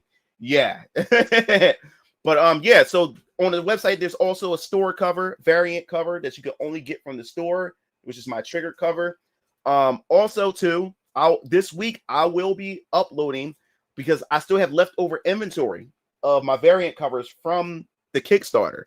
Covers B, which is the face portrait cover. And then cover C, the monochrome cover, and then cover D, which is the manga cover, which is a double spread. You open it up, it shows the when you open it up. What I do with cover D's for VK, I put little clues in it if that foreshadows either events in the book or foreshadow future events that's going to happen later on in the series. Nope, I'm not in comic book stores. That's going to come a little bit later. Right now, just my website. You can get it from there. I just got a bunch of orders before that's why we started a little bit late because a bunch of orders came in and I had to handle those orders, which I really appreciate. That's something that I love. That's a problem or a worry I love to have. Just like the store cover. Somebody, when I first uploaded the store cover, somebody bought the entire stock. They bought out the entire inventory, one person. And I had to restock. I had to go reorder these store covers. But I do have a Patreon, patreon.com/Venus Comics. There will be a Patreon cover coming soon, and there will be a convention cover for chapter 1 coming soon. So people love to collect variant covers, which there's quite a few people who's been showing me their collection so far and got them graded. 2 people so far got this graded, and there's a third person who just hit me up saying they're about to get theirs graded and everything. So yeah, so if you're interested in Venus Orion Comics, definitely check it out. And as I said before, this stuff is expensive. This stuff costs a lot of money. I'm paying out of my pocket and stuff. So if you want to show support, and even if you're not a comic book reader and you just want to show support Venus Orion Comics, Venus Orion Comics do have a PayPal that you can send money to if you want to. I also suggest go to the Patreon because the Patreon gives you behind the scenes of the creation of Varian Keller's Vampire Killers, and even the earlier drafts of how my characters look, not even just from Varian Keller's Vampire Killers, but from my other comic book series that I'm also working on. So you get all that type of stuff. And also I do lore videos where they have somebody that actually reads like the panels and stuff as it scrolls and break down certain parts of chapter 1 of VK. And that same process is going to happen for when I release other books. So yes, the thing that frustrates me the most is that these books can't come out fast enough. You know what I'm saying? Because this stuff is super Comic expensive. book costs. Yeah, Yeah. because I remember people were doing the calculations. Like a 24-page comic book can cost like $6,000. Let Or me put it. maybe a little bit more. Well, yeah. Well, mine's just that I won't. I don't want to discuss how much I pay my artists, but let me just put it this way. The first chapter nearly cost me $10,000, and that was 28 pages. And this next one, that's going to be 60 pages, is going to cost me over $10,000 to make. Good Lord, fuck. Yeah, so this shit costs money, and that's why, like I said, I don't want to do the crowdfunding route, because then my goal would have to be higher, because 4,000 wasn't really the goal of like that. That's just to get enough so I'm able to at least get the books out there. But but most Kickstarters, a lot of people is not honest. When you see the goals on Kickstarters or any other platform, that's not. Oh, I've known that for a while. Whenever I had like indie comic book creators on, whenever I would see the goal and it'll be like $500, I'll be like, "There's no way. That's just not possible." I know it's when it's 500. That's more so because if they're the artists, so if they're the artists and they're drawing their own book and stuff, that cuts out most of the costs. That cuts out most. Of the cost. Yeah. Like Lunchbox Warren, he draws his own books. Yeah. Is that the Eric said, is that production cost, not including packaging and shipping? Yeah, not include. Yeah. That's not including packaging and packaging and shipping. That's not included. That's how much it costs me to get the book drawn up, colored, and everything. And remember, that's just the draw of the pages. That's not counting that I have to pay my artist to do my covers. All 4 covers. I'm not going to share how much I had to pay her to just do these individual covers. That's not counting the covers. Then that's not even counting her doing my trailer. Like that little 5-second animation of Hezekiah draping on the rooftop, that cost me $800 by itself for 5 seconds.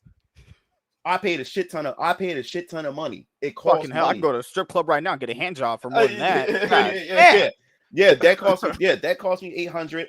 And remember, in my trailer, there was voice acting. I paid voice actors out of my pocket, and stuff like that. Because, like I said, like I really believe in this, and everything. So I'm willing to spend that money, and stuff. But yeah, that's why I tell people when people ask me, so when did chapter 2 come out? Let's just say it come out next year, but I can't give you a date. I can't give you a date because keep in mind the second book's gonna have more pages, which is gonna take more time to do. The campaign's gonna, like I said before, it's gonna need to make a little bit more money. You know? Because I only can afford to pay my artists per a certain amount of pages per month to do. You know what I'm saying? So that's how it goes. I don't give her the money all at one time to do all the pages. No, I have to pay her per month, because remember, I still have other bills. I have bills to pay and stuff like that. God damn, so I still got bills. I still got bills to pay and stuff like that. So some months I can probably get her to do 5 pages, but in other months it's probably only 3 pages because I have to pay money over here. So that's why I'm saying that's why when people ask me when the next chapter come out, like I'm aiming for a 2026 release. But yes, I'm on Twitter. Just Mugen Lord. Just type me in Mugen Lord. Oh yeah, I got my links. I'll put it in the private chat for you guys. So he can pass it to you guys and everything. And the last thing we're going to talk about here, because I know the last time you were on, you mentioned you were going to kind of scale back doing like the culture war content. Or so did you ended up doing that? You ended up kind of I have not one culture war video in a long time. Yeah. I'm just talking about video games and games that I like. And I'm also reviewing comic books now too. I reviewed indie comic called Perfect 10 by David Grant. My goodness, I know that's David Comics. Yeah.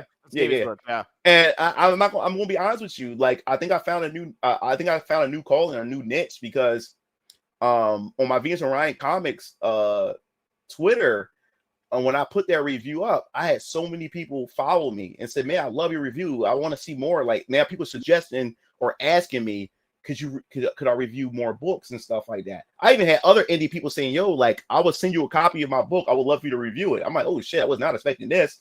So that may be something new I may be doing moving forward. Also, too, reviewing indie books.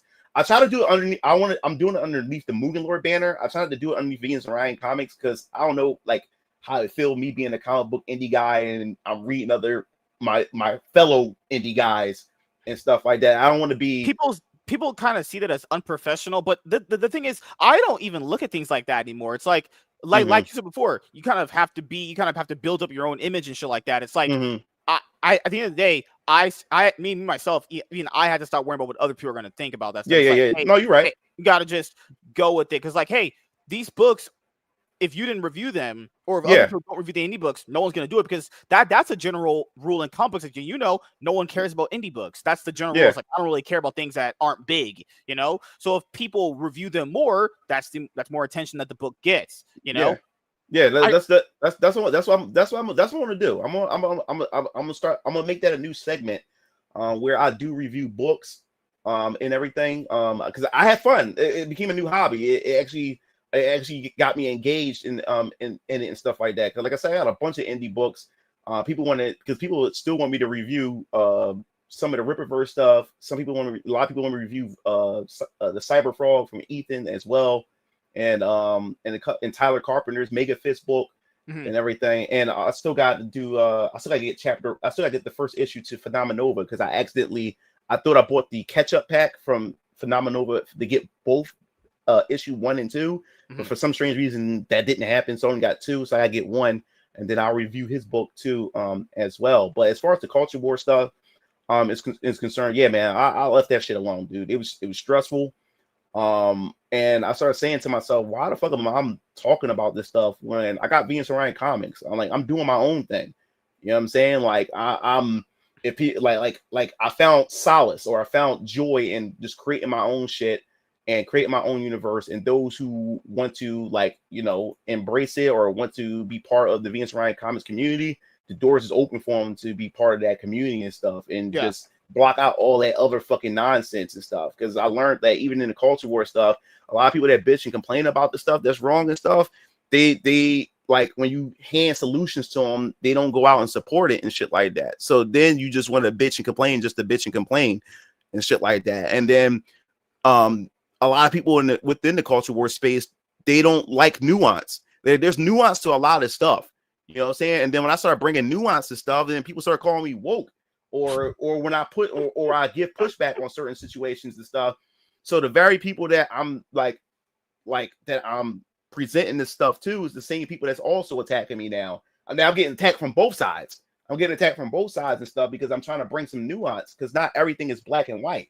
You know what I'm saying? That's why I'm trying to teach, and I'm trying to teach everybody, think for yourself. I think we gotten to the point where some of these content creators, man, we do have grifters in this space. And a lot of people pretty much showed that. Yeah, we got a lot of grifters in this space, because they realize all you gotta do is say, hey, I hate Disney or I hate wokeness, and people will flock to you, and you can make a shit ton of money. You know what I'm saying? And that's what ended up happening and stuff. So you got a lot of grifters in the space, and people like me who's keeping it real and staying honest about it. I get so much shit, but people will follow these grifters and give their hard-earned money to these grifters, and just get grifted, and they get surprised when the masks slip off and stuff. Like, I said, like, I told y'all. I said, I warned y'all. That last Melanie Mac video that she did, where she was like, my whole life is just nothing but negativity, but you're the one that brought that on yourself. Yeah, what? This is why women are stupid. Like, what? She's like, my whole life is full of negativity now, and I have no happy outlets.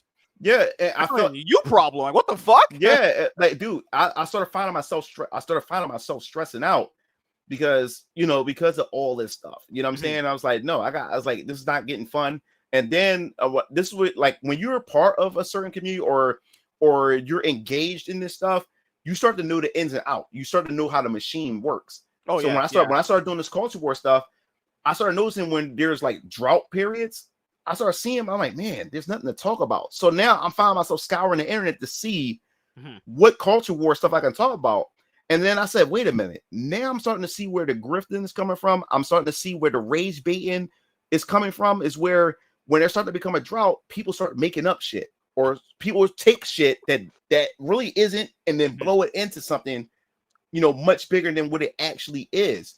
And I refuse to do that. When I start seeing that, I said, yo, I can't find anything. You know what? Well, I guess there's no video for this week as far as Culture War is concerned, because I'm not going to sit there and make something up just to get the clicks and stuff like that. And I'm starting to see that. And then once I started getting the viewerships and getting really high up there, and I started noticing with the algorithm where when I started trying to create things that wasn't Culture War, I got punished for it. because then the algorithm saying, yo, like, dude, you're like, no one wants to see this or whatever like that. So what happens is you get stuck in like a hamster in a wheel where you like, damn, like if I do stray off the path, then I get punished for it, and then I get less traction, I get less views, and then notifications, YouTube starts sending notifications out.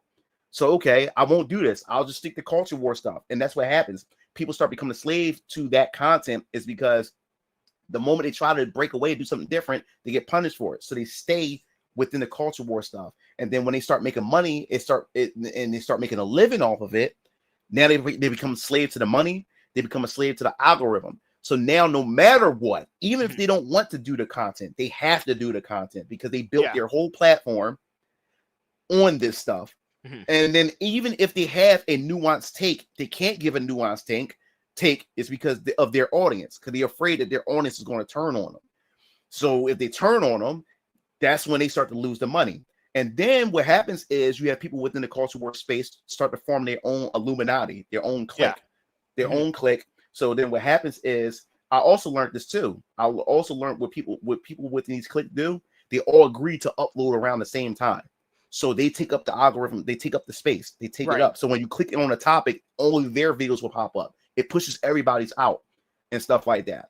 So then also too, if they're all in this Illuminati culture war like clique or whatever like that, everybody's sharing each other's audience, which means everybody's making money. They're all sharing the money together. So this also means too, if somebody's being a hypocrite within their clique, they will look the other way, and they won't call them out, because if they call them out, that means it could be some beef, it could create some friction between them, and then it will cause a beef and a war between them. And then once they split off, that means that's that audience. They lost that person's audience, which means they're going to see a dip in their money. So in order to keep the money circulating, they have to be ignorant to what other people are doing within their clique. They would have to look the other way and stuff like that. And that's the thing that started upsetting me and pissing me off. I'm like, yo, this person is clearly a grifter. This person is clearly a scam artist and shit like that. And yet no one is saying nothing. No one is calling this person out and shit like that. And the reason why they won't call them out is because they're all in on it together. And they can't afford to call them out, because that means they'll lose that person's audience. They can no longer tap into that person's audience. That's where I saw like the veil come off of a lot of these people when it's a Melanie Mack situation where she was on a lot of people's channels. And I'm not saying these people are bad people. I'm not saying that maybe they didn't want to do it, but it was just kind of odd where if this would if she wasn't a part of their clique, they would call the person out many videos, right? She said all that shit. She did all that shit, and then there was nothing, just crickets. I'm like, what the hell? Yeah. Like Night and Nair said, where did rage baiting come from? Anyways, I mean, it's not where it comes from. It's more, it's like a human thing. Like, you find something that brings in attention. Negativity just brings in attention. It brings money. It brings clicks. So that's how you create rage bait. You know what works. You know that drama. You know that anything that's going to get people riled up is going to bring traffic to you. So you just do it. That's part of the social media culture. Social media culture, that's what it is. It's all about the clicks. So you had your clickbait, and now you got rage bait now, because the rage bait is more so because of the culture war stuff. Anything that can get the crowd riled up when it comes to anything politically, social politics, or anything like that. You know, you just say the right things and you can get people going. And it only have to be true. Or what they do is they take the truth and they exaggerate the truth even farther and stuff. And that's why I try to teach my audience, even question me, because I'm a human. I'm human. Yeah. I have flaws like everybody else. And I always tell people, don't put me on a pedestal. Do not put me on a pedestal. I will make mistakes. I will have takes that you will not agree with. So that's the problem. Like, society have left the mainstream media, have left one machine, and they moved on to the next, to a whole nother machine. And this time that machine, they look like everyday people like you and I. You know what I'm saying? And there's the content creators. Now you have to watch content creators now, because content creators have become so powerful. They have built their own echo chambers. They have built their own cult-like community and stuff like that. And they can weaponize that or even abuse and take advantage of. So now we in the era of, like I said, think for yourself. Even when it comes to game reviews, I tell people, don't even listen to these content creators either. Just do what you used to do back in the day. Play the fucking game. If you like it, you like it. If you hate it, then go online and say, yo, guys, I played it. I hate it. I can't stand this game. Yada, yada, yada, yada. But when you're watching someone, just don't take their opinion as that's just truth. It's just their opinion. Yeah, it's just their opinion. You know? Exactly. Yeah. So that's what you have to do now, because now you can't even trust these content creators out there, because now they even they are compromised and stuff. They all even they have their own agendas and stuff like that. And I always keep stressing that. And what made me know it got bad is when Stellar Blade came out, and people found out that some of Eve's costumes were censored. And I already made it known that there's a degree of censorship that I don't care about, like Eve's situation, because they put a nylon piece of layer over some of her outfits. I don't give a fuck about that. I mean, Eve is still sexy. She's still got the jiggle physics. She's still got so that doesn't bother me. But to some people, that matters and stuff like that. And I respect, how they feel about that. But for me, I don't give a fuck.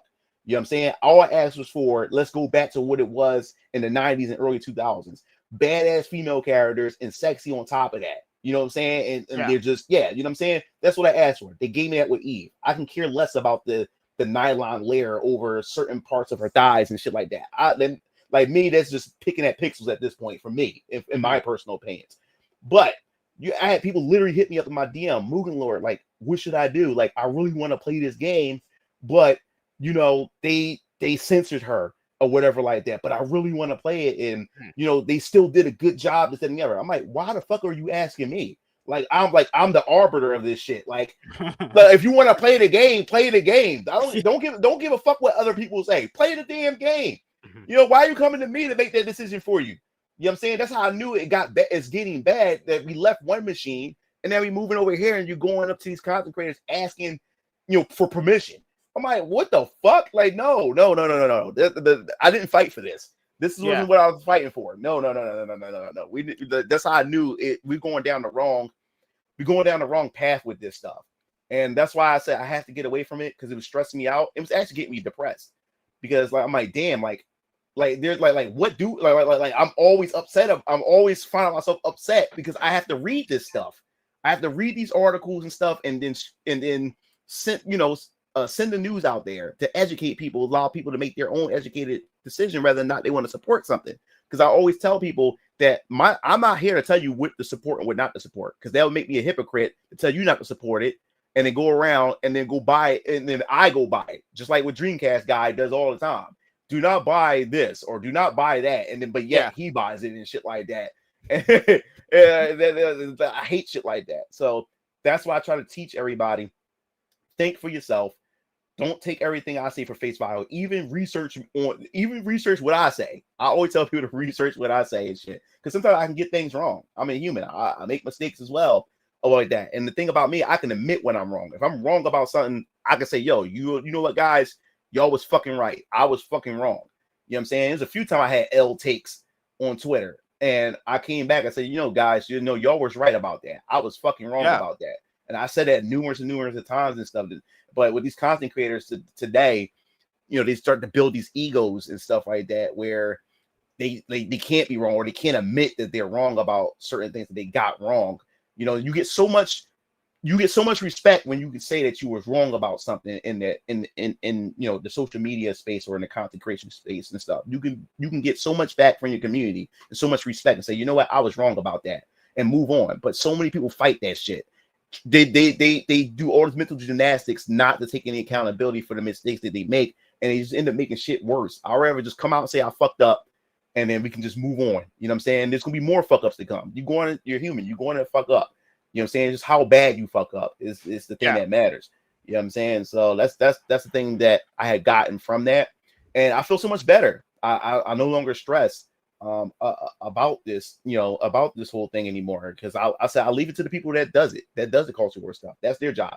Because every once in a while I still get people that says to me, hey, Mugen Lord, they'll send me something. I really want to hear your take on it. Now, don't get me wrong, I'll still talk about culture war stuff on my streams, but as far as content is concerned, because remember, I started with culture war early. I mean, 2015 is when I actually started doing this shit, but it was through streaming, like it's Mugen Lord at night. That's what I call it, Mugen at night.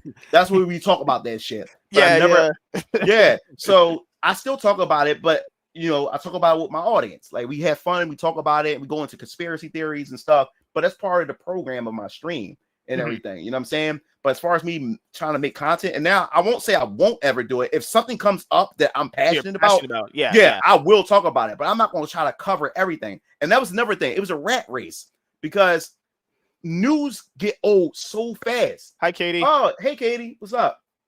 News get old so fast in the culture war space. It really does. And sometimes when I put the content out, I used to get niggas mad at me and say, dude, like, I thought I'm clicking thinking it's a new video or a new or there was an update. Dude, they talk. This is the thing. They talked about this a day ago. Like, damn, like a day ago, like like news evolve and it updates so fast. Yeah, with situations like that, based on what you're saying, I see it too. Like, a situation will happen, and then the next day it already evolves, so you already missed a window on even talking about it to the next issue. I mean, you have to pair yesterday's information with today's information. Got to make and you have to, like, that's just a machine you have to just feed yourself into. I remember, like, Jeremy was a D-Day Cobra. He had a video saying, yeah, I just kind of got burnt out on doing it. I'm just not going to do that anymore unless I really feel passionate. It's like, you have people that are angry if you don't upload fast enough. That's crazy. Yeah, dude, that's what I was experiencing, burnout, because if I didn't get a hold of it and everybody else got a hold of it before I did, then I was late to the party. Then it definitely wouldn't get clicks because somebody already covered it. And it got to the point where I said, what more can I contribute to this topic when every motherfucker within the space all covered it around the same time? And I'm like, what more can I contribute? I know some people love my opinion and they want to hear the Mugen Lord take on things. But after a while, I said, it doesn't make sense to me when you have like 80 other dudes within the, like, chicks and dudes in the space. And someone probably gave your opinion because, like, it's 80 people. Someone had your specific opinion. There's no way. Like, it sounds like, it was no way. I'm like, I can't keep up with this shit. Every time I turn around, it's something new. I'm like, and remember, I'm doing Venus and Ryan comics. Like this is my baby right here. I said, I'm not going to stop working on a script, or I'm not going to stop working on a website, or if I'm talking to my artist and she's drawing up a new character of mine that I have in mind and stuff like that. I'm not going to stop that just to talk about, something that some woke Kool-Aid color hair feminist had said about a particular game or whatever. Make another video on the next Grums post. It's like, it's not that important. Like, it's not that important. And then people at this point now are like, well, Grums, he's just either people say he should just finish his game, or they talk about whatever he talks about in his fucking tweets or whatever. It's like that's the point now when someone just makes a tweet, you just make an entire like 10-minute video about it. I'm not doing that. If I'm making videos on the show, I pile all the information together. I'm not piling just one day's worth, because you've been this. The next day something big happens. Now it's like, fuck. And not only that too, another thing I didn't like is that it's only with the big content creators. It's only with the big content creators within the space. I started having people within my community saying, yo, like, Mugen Lord, this motherfucker just took your whole video and didn't even credit you, or they would take your tweet and then they would cut out your name. They would cut out your name or they would have your tweet as a thumbnail and monetize the shit and don't even shout you out. And these are big people within the space. Big people within the space. And because those people, the reason why they won't mention my name, because what that's going to do, that's going to bring more people to me. And they don't want that. They want their crowd to stay with them. You know what I'm saying? So I noticed that too, which kind of irritated me and shit like that. And especially what really pissed me off was when I had gotten to that conversation with Anita Sarkeesian's one of her soldiers, that trans I remember that one. And they had over 1 million something views, and there was a lot of people within the space that covered it, right? And to remind you, I watched these people. They covered it, and not once have they mentioned my name, because normally when they cover other people's stuff, they mention their name, they put the link to where you can follow them and stuff. But when it came to me, they never mentioned my name. They either crop my name out of the tweet or whatever my content that it is. They don't even mention my handle. They don't even link me. They don't even link me or anything. And when I started seeing, and these are people that I like, that I follow and shit like that. And I was like, oh, interesting. I said, okay. And I was like, I ain't fucking with them no more. You know what I'm saying? So I see that. But like I said, it's only the big YouTubers If the smaller YouTubers, they always hit me up. Hey, Mugen, and the thing is, I don't care, but it's the fact is that if you're going out your way to crop me, you won't even at least give me the credit or whatever like that. I say, I see what that is. You know what I'm saying? So there's a lot of fake people within the space. A lot of fake people within the space. And I was like, you know what? I want no parts of this space. You know what I'm saying? So I just wanted to just walk. I just wanted to just slow away from it, and then talk about shit I want to talk about. Final Fantasy Tactics, Evil's Chronicles just came out. I'm picking it up this week. I want to talk about that. I'm gonna have fun with that. Yeah, I'm not gonna get a lot of views. I know it's gonna hurt me in the algorithm. Don't give a fuck. You know what I'm saying? I stopped caring about the algorithm and all that shit. Yeah. I lost about 100 subscribers or like that. The moment I stopped talking about culture wars, some people I was starting to see a decline in my subscriber base. People are starting to leave out. So I'm not talking about culture war, which is fine. I don't care or whatever. But yeah, I want to start doing other things. Like I said, I did my indie comic review. No one really watched it like that or whatever. But that's something I'm passionate about. So it's like I have to start over again. So despite me having 24K subscribers, it's like I don't really have 24K subscribers because of my view counts. Everything. So it's like me starting over YouTube. Again. People forget you could have like 24,000 subscribers, but there's more people that watch your stuff are not subscribed. So subscribe. Yeah. So you understand, subscribers to view count is never ever going to match up. Even when you have like 10 subscribers, you could have like 50 views on each video. Yeah. So like bigger content creators tend to have enormous normie communities anyway. A lot of their fans are as fake as they are. Good lord. Dude.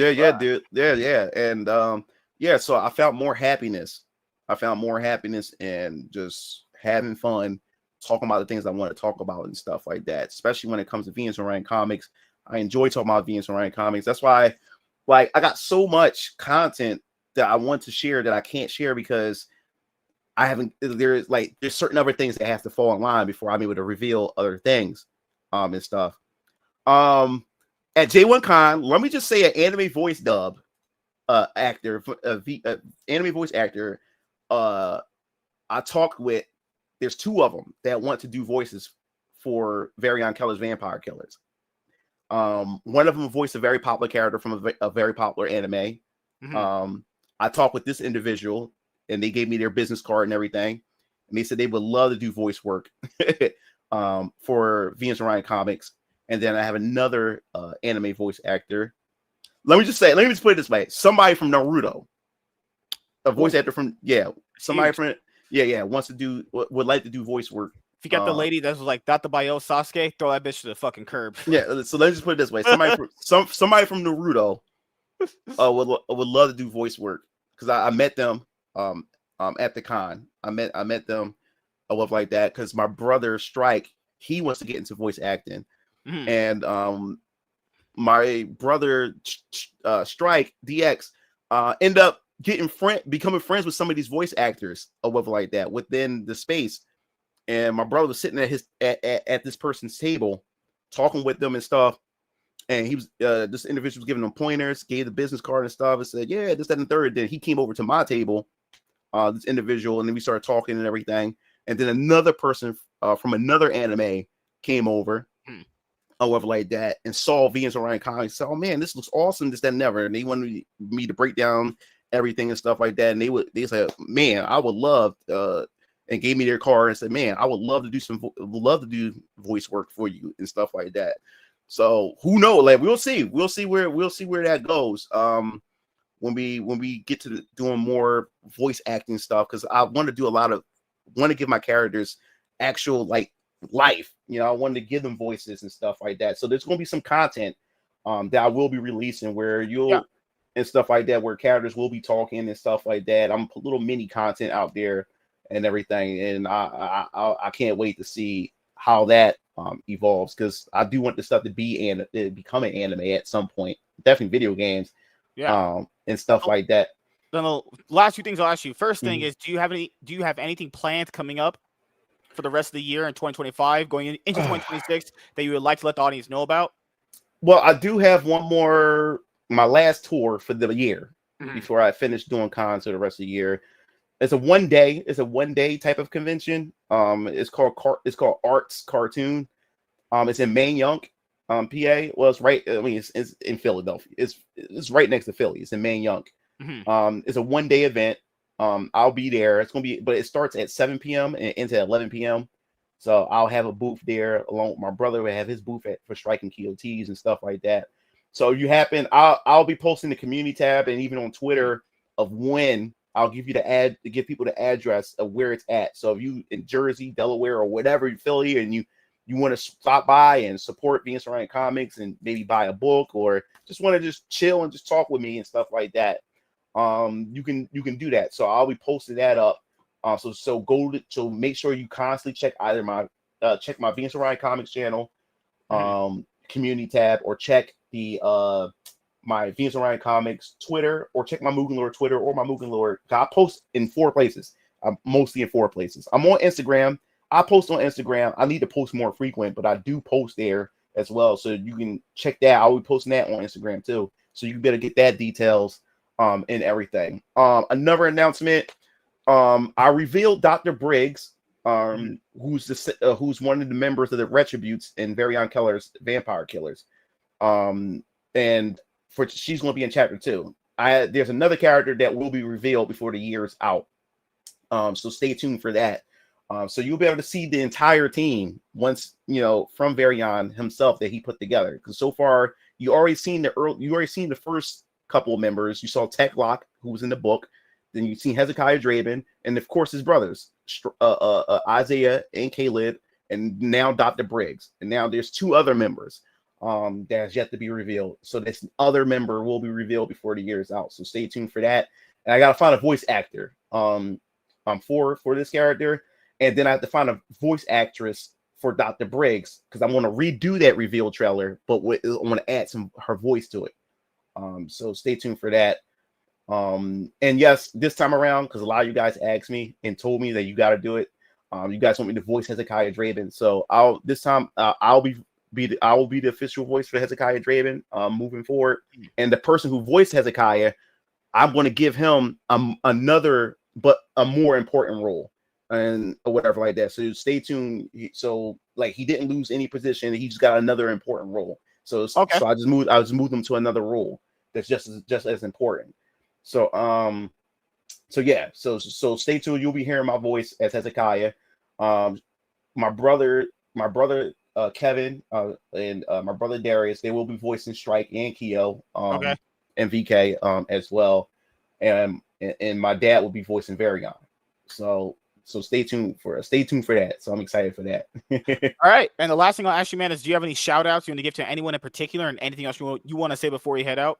Yeah, I'll just shout out to you, man, for allowing me to be on this platform. It's always good to anytime. To hang out and stuff. Shout out to my boy Leon, and shout out to Cassie Cage. Shout out to LG. Shout out to Landon. Shout out to Coleman. Shout out to Laura Blades. Shout out to my crew. Period. Y'all knew Derpy. Y'all all know who you are and stuff. It's too many of y'all to name, but you guys have been sticking behind me since the very beginning. A shout out to Hypnotic, because if it wasn't for Hypnotic, I don't even know if this book would have came out or not, or if it would have reached its goal or not. So shout out to Hypnotic and the Hypnocast and his crew as well. And I appreciate all you guys. You guys are like family to me. I always look forward to getting online, talking with you guys. I always look forward to your podcast, because we just off the cuff. I love these conversations. We just don't know where the conversation is going to go. We just talk, and I love getting a chance to shit on women. That's this dude brings light to my day. And shout out to Talcum too. Appreciate it, man. Yeah, of course. Cole is cool as well. So yeah, man. Thanks. Oh, thanks, Guapo. Appreciate it. Lord, it's not Tuesday, man. Well, fuck it, it's still Tuesday. God damn it, I gotta go back to work this week. Oh my god. You was on vacation or something? No, it's my 2 days off. I have Monday and Tuesday off now. My boss was earlier trying to text me to come into work. She was like, "Come into work." I was like, "I'm good." I said I was busy. Sorry. Yeah, Monday and Tuesday the worst to have these. Honestly, I didn't think I would like it. I actually really enjoy it now. I actually look forward to it. Man, having Monday off, I've worked Mondays my entire life. Until I had them off, I was like, you know what? Sunday, don't have to worry about going back to work. You can just go watch porn, beat off, and just oh my god, have the next day off. Yeah, I hate when back when I was working, because I'm self-employed. But back when I was working, when I used to work as a security guard.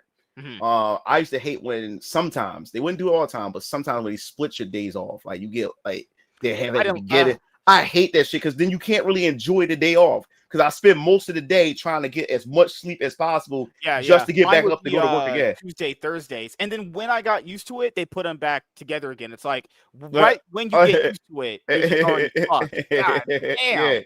So yeah, man, it was always great having you on the show. Can't wait to see when the next chapter of Variant Killers, Vampire Killers come out. Make sure you guys go and check out VenusOrionComics.com. And thank you guys for checking out this episode of the MSK